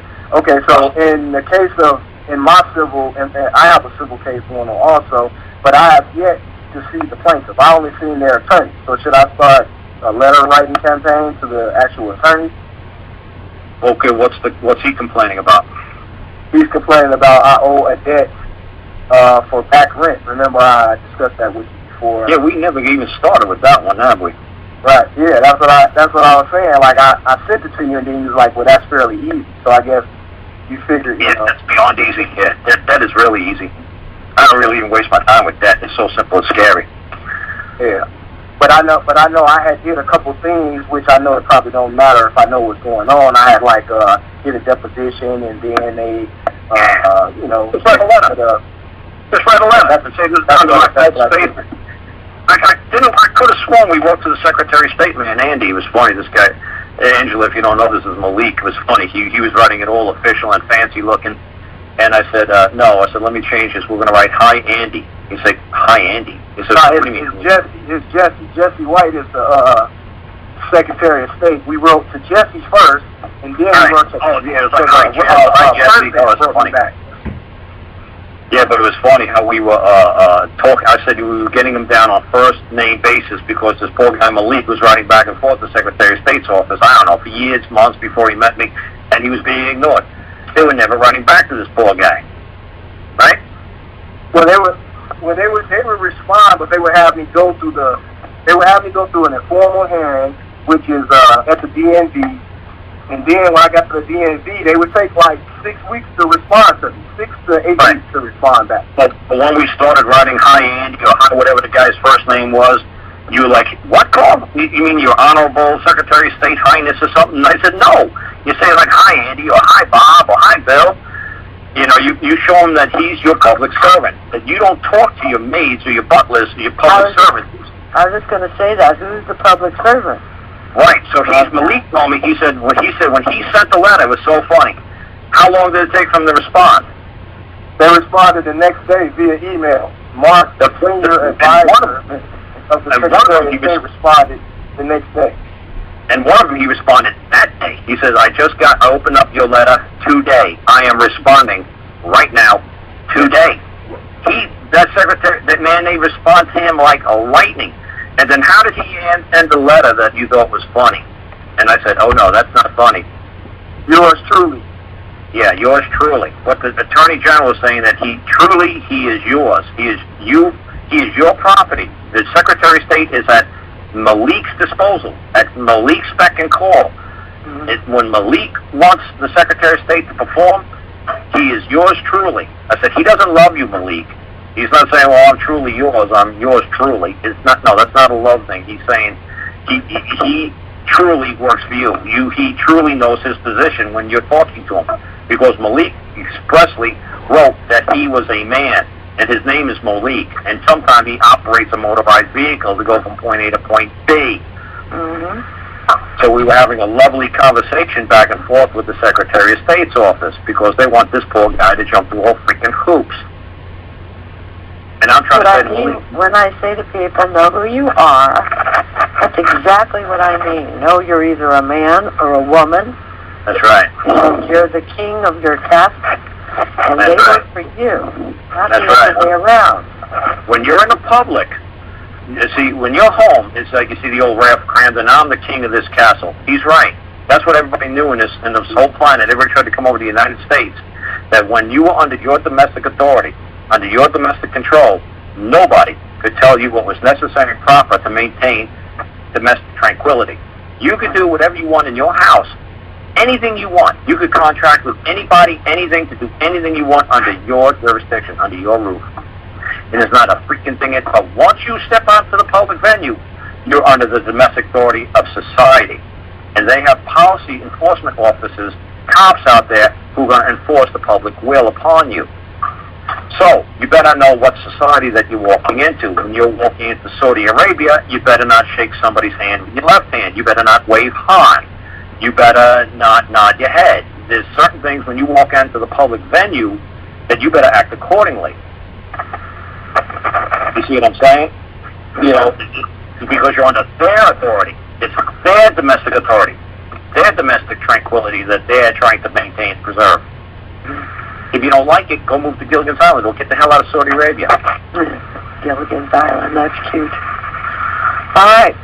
What else, my dear? Did you have anything else, Malik?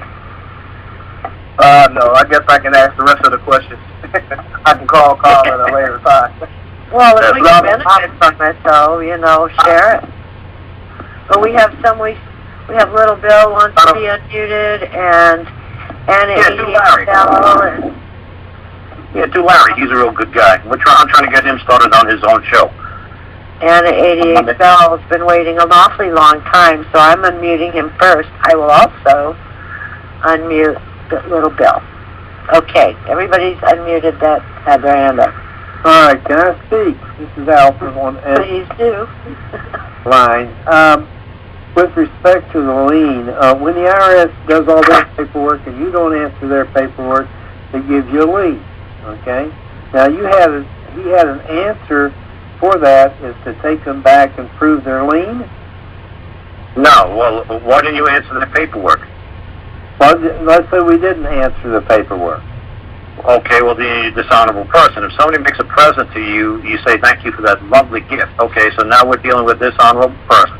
Okay, so a dishonorable person doesn't feel like answering a letter, and now he wants to try to say, who you touched my stuff. Okay, when he was already forewarned that his stuff was going to be touched if he acted dishonorably. Okay. Got it. That sounds about right. Now, how do you go back? You stated to go back after them through a court proceeding or something? Yep. Well, that's exactly what this guy, Craig in Indiana, could tell you, and I knew it must have drove him totally freaking bananas when he read that very first sentence, the very first letter I wrote for him to the feds. He says, I am sorry that I put this ankle bracelet around my ankle. I no longer require this ankle bracelet, but it's like, I know it's all my fault that this ankle bracelet is around my ankle.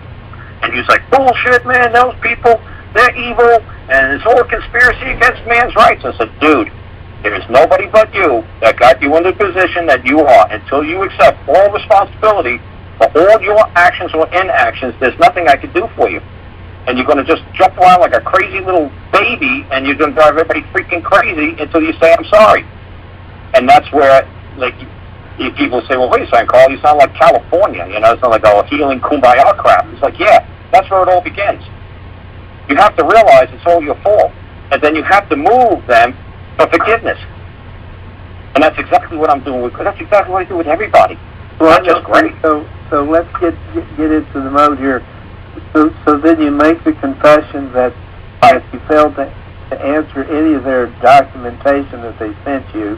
However, you'd like to proceed on the fact that they didn't have a right to lien property. Well, obviously, not a right to lien, but they have. Well, obviously, you what you tried to do. You say at one point in my time, I believed that you had some sort of standing or capacity to do something to me. Now I've become like self-aware, but I'm a man, and you do not have any control or jurisdiction or any rights over a man.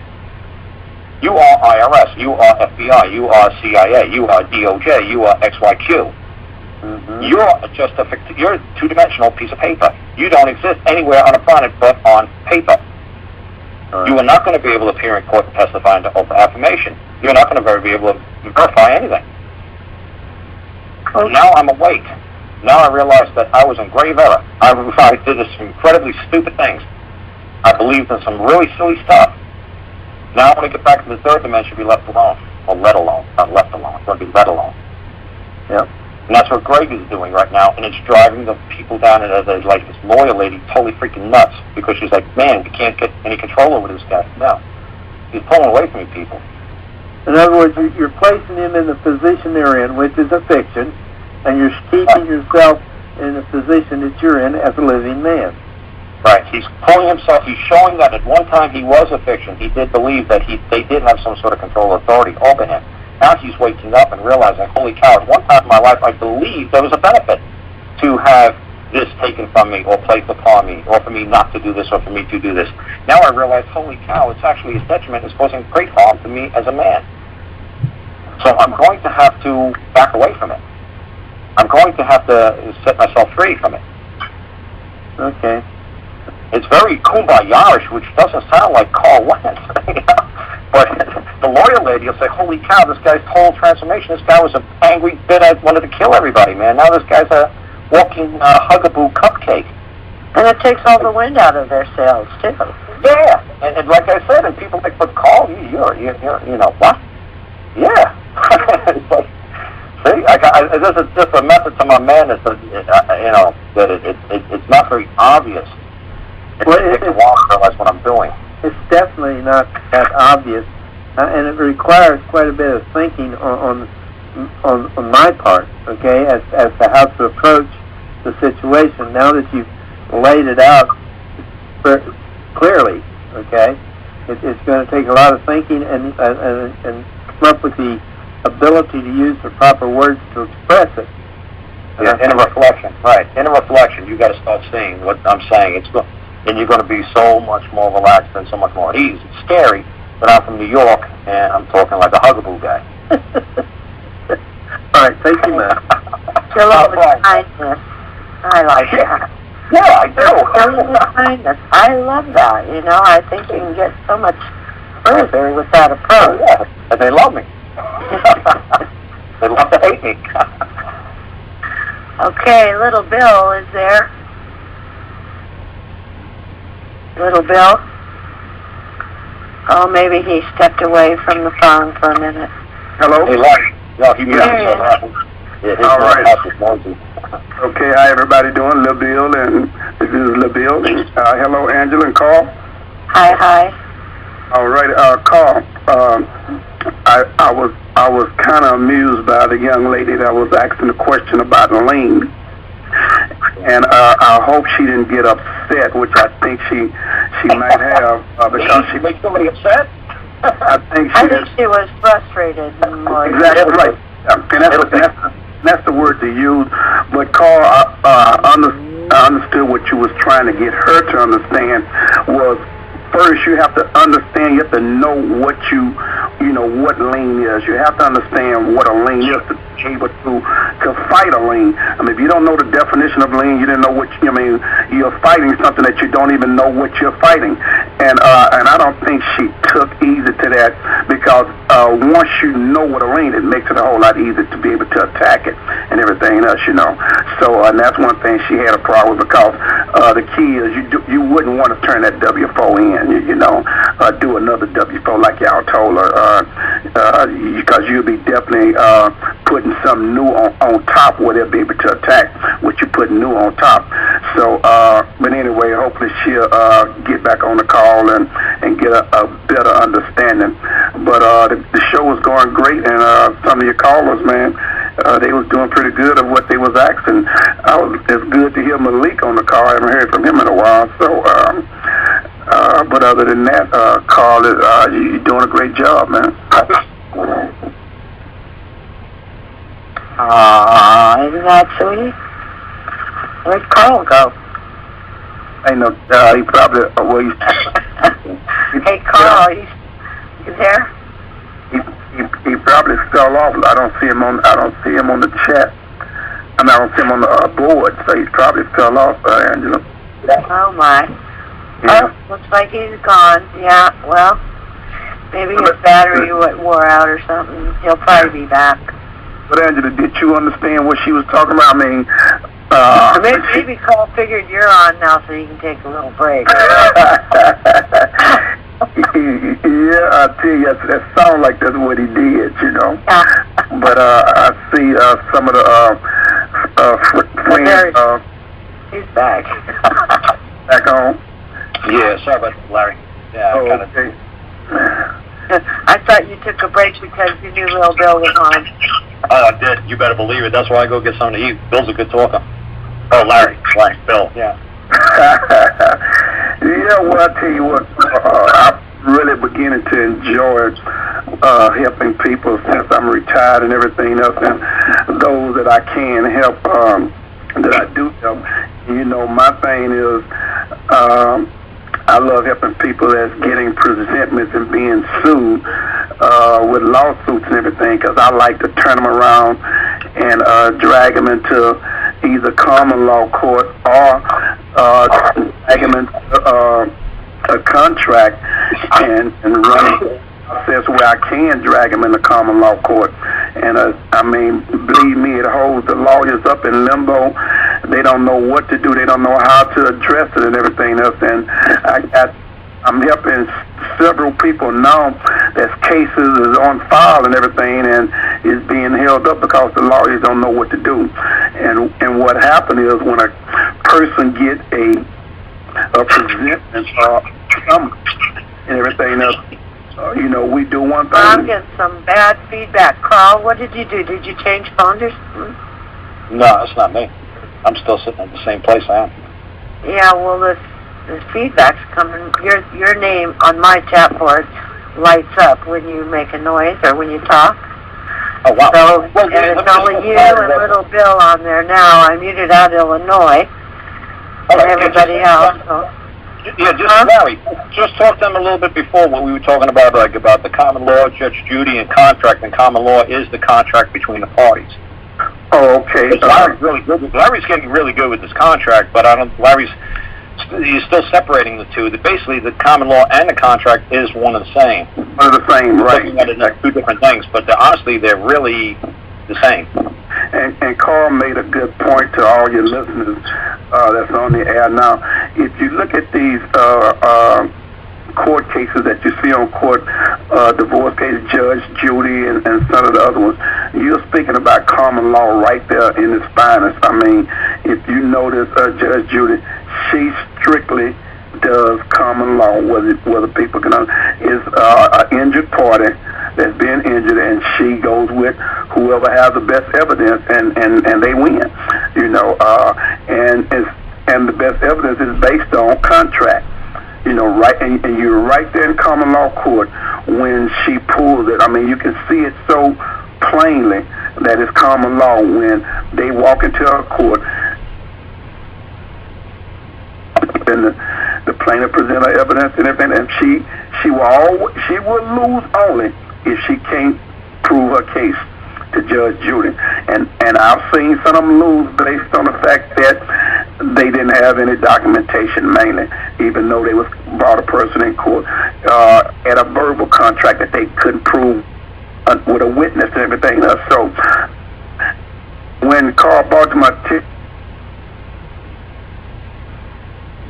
in all those courts that marks the same thing that she does, believe me, you're talking about common law at its finest. And I thought that was very ironic, you know. But like I was saying too, which is like Karl just stated, is one of the same when when you're being sued and I turn that lawsuit into a contract, and is standing right there on a common law ground, because when I turn that lawsuit into a contract, it's gonna sit there, and it's gonna tie the lawyer's hands, because they're not going to be able to object that they just got into a contract when they send you a summons claiming that they are suing you for this and that, and on thing you say, okay, I accept that suit.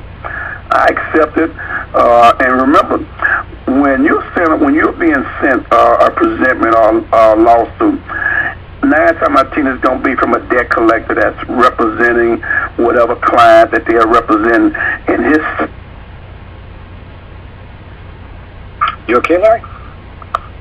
Where'd you go? Oh my! What do you say? Let me catch what Larry's trying to say.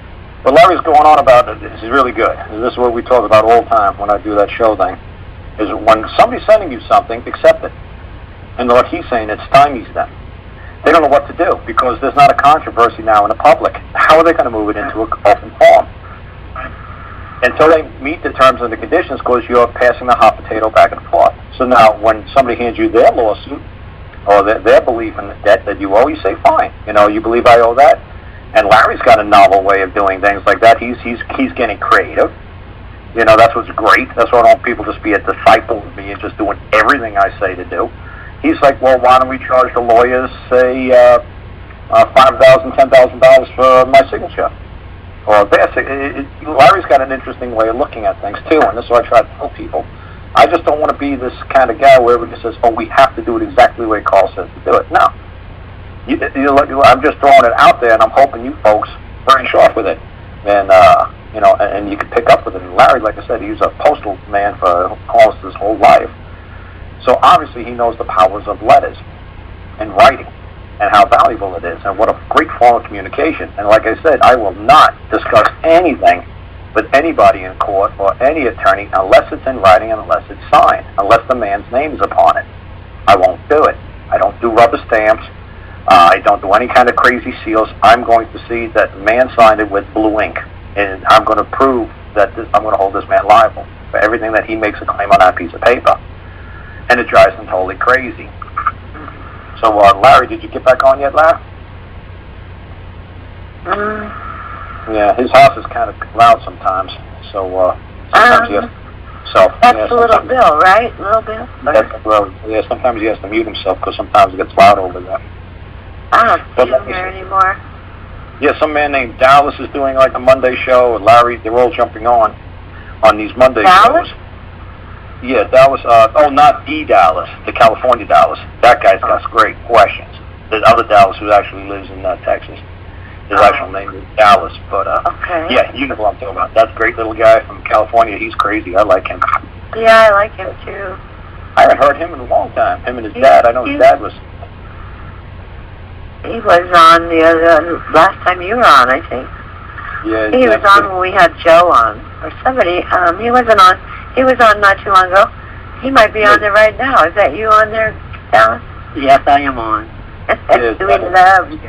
Yes, I'm sitting down eating dinner with my dad, so I've been listening. See, I know.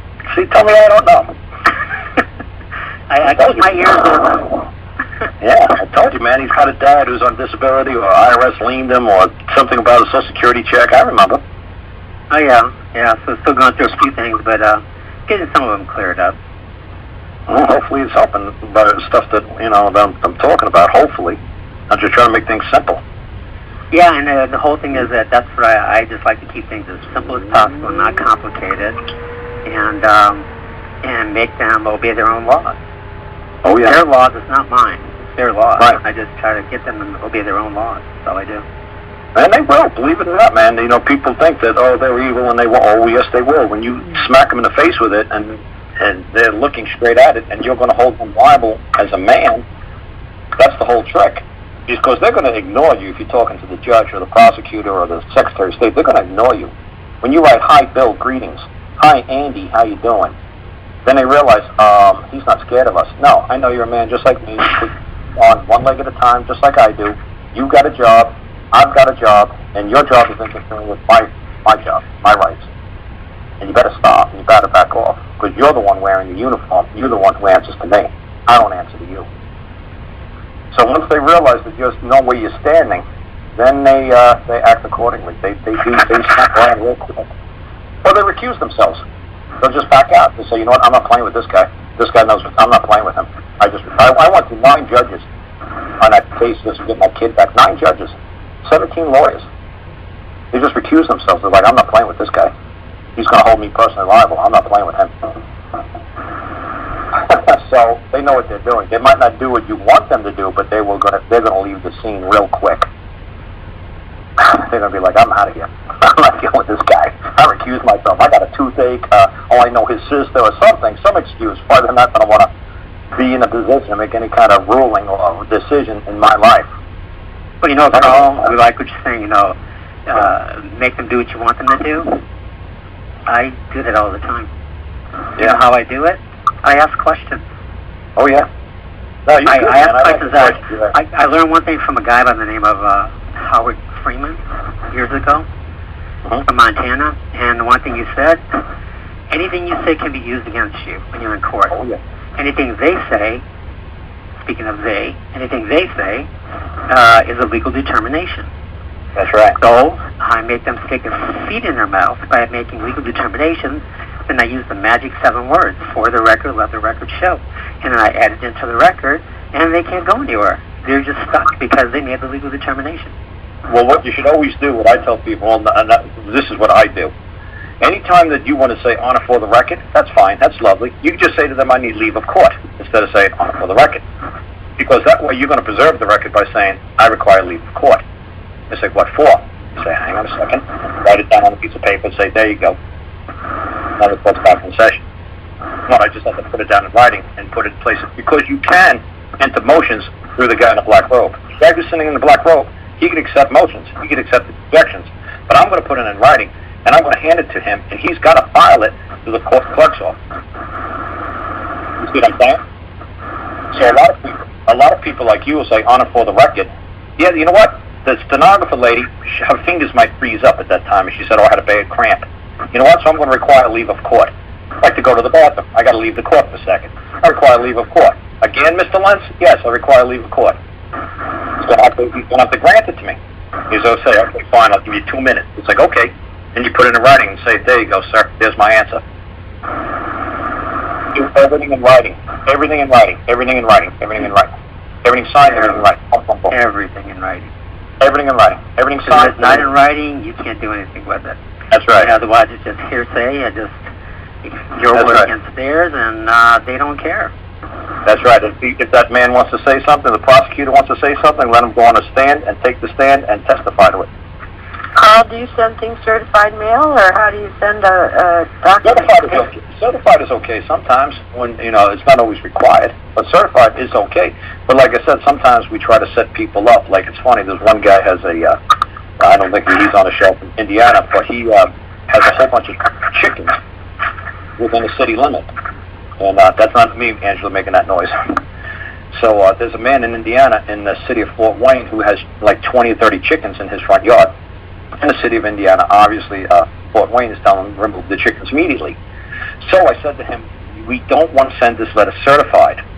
And I wrote the letter, and I took the letter, and he was laughing his behind off. You know, we went to the hotel, and I was out there in the lobby. I said, let me fix the letter I wrote. And all the ways I wrote the letter S, I wrote them backwards to look like a number 2 or letter Z, to make me look like I was an idiot, to make me look like I was a moron. So that way this man, I was setting him up with a trap, just saying, do you wish for me to move my chickens out into the county? And it was funny the way I wrote it. I talked like a first grader. And I wrote the letters, some of the letters backwards. I purposely misspelled words. So I was waiting for this man, this county game warden, county animal control man, to order me, to give me an order. Is that an order? And I was waiting for him to give me the order, or this man the order.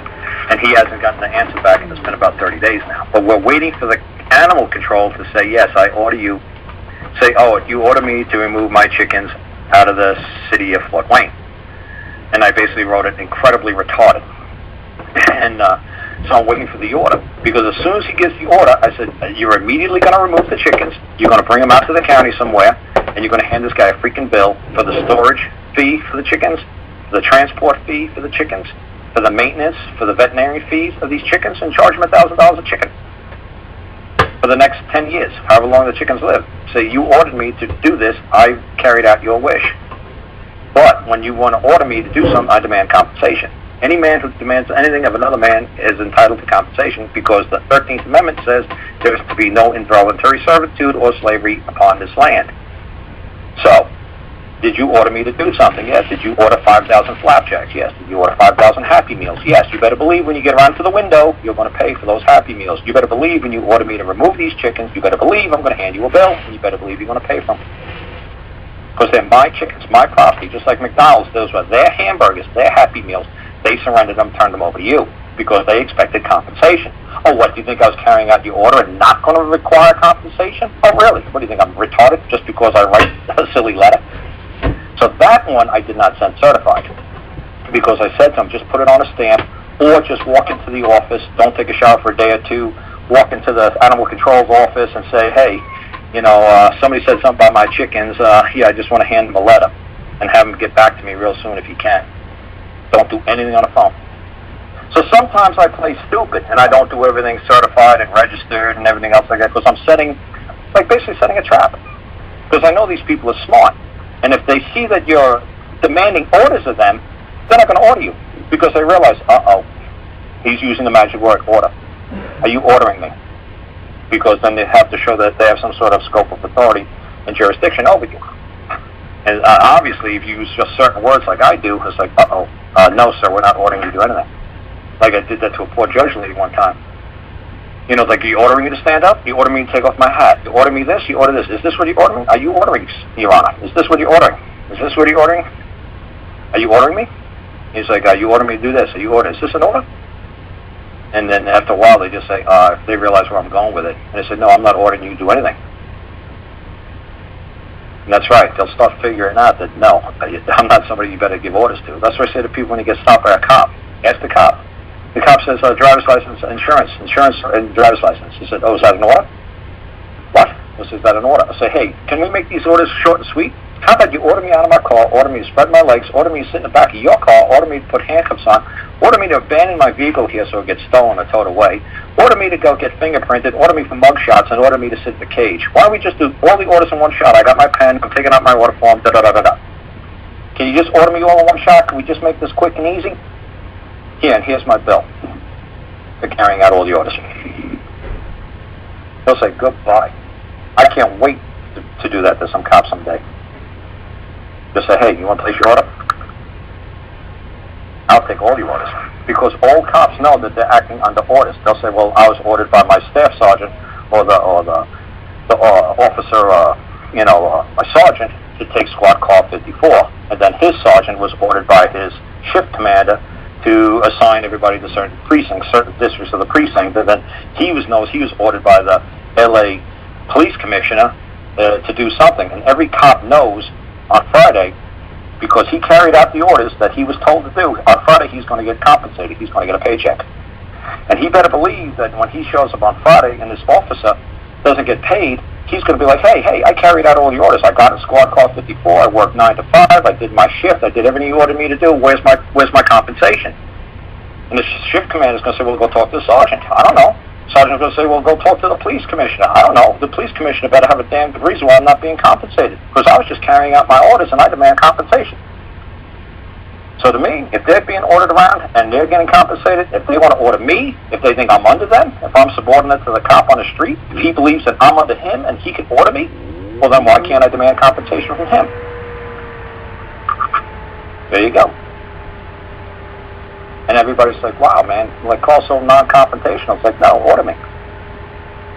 Just give me the order. I'll be glad to carry it out. But you don't want to be compensated.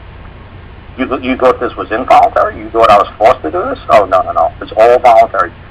Harry Reid told you guys, it's all voluntary. This is a country, everything in this nation is all voluntary. We can't do anything without your consent. He's not lying to you. But did Larry get back on? Did Little Bill get back on? Yeah, he's on. Go ahead, Little Bill. Larry, go ahead. Oh, man, you was doing great, man. Sure. Tell them how you're going to charge them $5,000 or $5 million for a signature. Go ahead. That was pretty funny. We were talking about that before. Yeah, I was taking notes, man. I was really taking notes. I fell off, but you're right. That's what I do when I do an agreement with a presentment and makes a contract. I start accepting start accepting invoices and everything, because think about it, when anyone summons you and they're saying they're suing you, and if you agree with that and make that an agreement into a contract, and you remember you got a case number with that summons, and you file that agreement, because this is what I do, I file that agreement and make a contract out of it. And what I do with that contract, I say accepted for contract, settlement, and closure. And that'll be my first answer, that I send right back to the courts. And can you think what that lawyer is going to do when he see your answer says contract for settlement and closure? He's going to go to scrambling. And when he read the contract that I done charged the hell out of him, I done charged him if he drags me in the court, I done charged him for for the signature that he wanted on the paperwork that he was suing for. I charged him for that, and then I gave him 10 to 15 days to pay that charge, and then like in any contract, you have to always give them a way out. You have to always give them a remedy. So when I deal with lawyers, especially from the bigger the law firm, the better. Once I charge them $400,000, I give them a remedy, give them a way out to get off this nonsense and everything else, and to pay $500. And that's really an insult to them when they see that and everything else. But you always have to give a remedy and give them a way out of that contract. But that's what I do. I put money on it. I price it. But the key is, you hear that old saying, agree with your adversary before they take you before the judge. And that's what summons and lawsuits is all about. They want to drag you into court. So if you start disputing anything in that summons, well then, yeah, you're going to get drugged into court. But when I take it and make a contract out of it and everything else and turn it back in with that case number, I'm just waiting on the day that they turn around and file an objection to their paperwork. Because remember, they can't object to their own paperwork because it's their case. And I didn't dispute their case. I agree with it. And I put terms and conditions on it, and I put a price on it. So, and what makes it good, too, is that it sets them up that if in the event that it goes any further, I'm able to drag them in the common law with a claim even easier because of the fact that, they got a case that's been settled and closed. Now, I've had a judge in Florida with the contract and everything else that I did with this one company, and he wrote me a letter. He wanted to talk to me about the case, about the contract. And quite naturally, I objected to that. I said, and anytime you do an objection or motion, you have to let them know why. And I don't go no further. I stand on the fact that the case has been settled and closed. The contract has been settled and closed. I don't go no further. And same thing as the lawyers, they start want to file all kinds of motions and notices and everything. I object to every last one of them because the case, we got a contract, has been settled and closed. So it works pretty good. And now I got several cases out there. I got 2 in Florida, 1 we going with in Tennessee, and 1 we going with, I think, in Oregon. The young lady just filed hers yesterday in Oregon. And these cases are going to be at a standstill because the lawyers are not going to be able to know how to handle the fact that they got drugged into a contract. Now, I told one young lady who had a contract, and hers, well, she had a presentment, and it was a presentment that came with no signature on it. I said, well, call that 1-800 number. Tell whoever you talk to that someone sent you some paperwork in error, and you want to discuss it, and you need to discuss it with someone that it has your name on it, and you don't know who it is. You need someone to send you some documents, send you a correspondence in writing where you'll be able to know who you're talking to, be able to identify who you're talking with. And we did that for a reason, because whoever sent her any presentment, we're going to be able to drag him into a contract. Because with a contract, the only thing you need is a signature. And once you got that signature, your signature going to make it a binding contract. And it's going to make it that much easier for you to bring it right on into common law if you need to. But one thing you're going to do with a case number, and the good part about it, they suing you with that case number, is going to always be on file. When you file your first answer that you accept that contract for settlement and closure, and it works pretty well. Well, my phone is going to die a little bit there, Larry. Yeah, but like I said, the big thing, like I was saying before, is the big thing is their case always goes into limbo because they can't move it, and sometimes most people are just happy to have them go away. Right. Most people don't want to pursue this any further, so I just try to show people how to make it go away. Like Angela said to me earlier, she said, wow, you know, the guy found that piece of paperwork in the court and he really didn't know what he was doing. It's like, well, he had 2 options. Go to jail, because he knew he was going to jail. There was no doubt in his mind. So a lot of times I get people who are desperate. So I said, look, do you just want this to go away? Do you want them to stop prosecuting you? Do you want them just to make this all go away? The phone died. No, we can still hear you. Where'd you go? Oh, jeez. Yeah, he hung up. To die. Yeah, Karl, we still heard you. Good grief. He dropped off the call. Yeah, I see. Good grief. Central North Carolina, go ahead. Did you have a question? Yes, how you doing, Angela? Fine, thank you. Who's this? This is Danny. Hi, Danny. I'm all right. What's up, Larry? What's going on, Danny? All right. What Karl was saying, he was just saying, to get them in there, and you know, you're gonna be, he just, well, you want the case to go away. I mean, some people don't really know exactly, what's going on the paperwork, and that's the thing.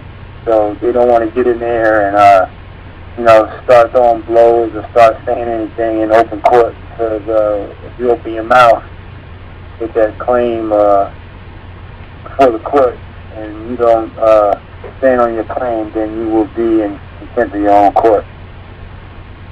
And that's what the whole thing is. And that's why, some people are desperate. They just want it to go away and leave it alone. Other people want to, stand and throw blows and go back and forth with them, and depends on what you're looking to get, what you can get out of it, or whatever you're looking. And my thing is, if you're going to go in there, get compensated.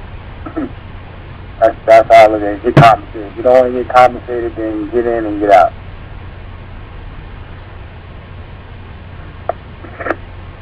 I agree with that.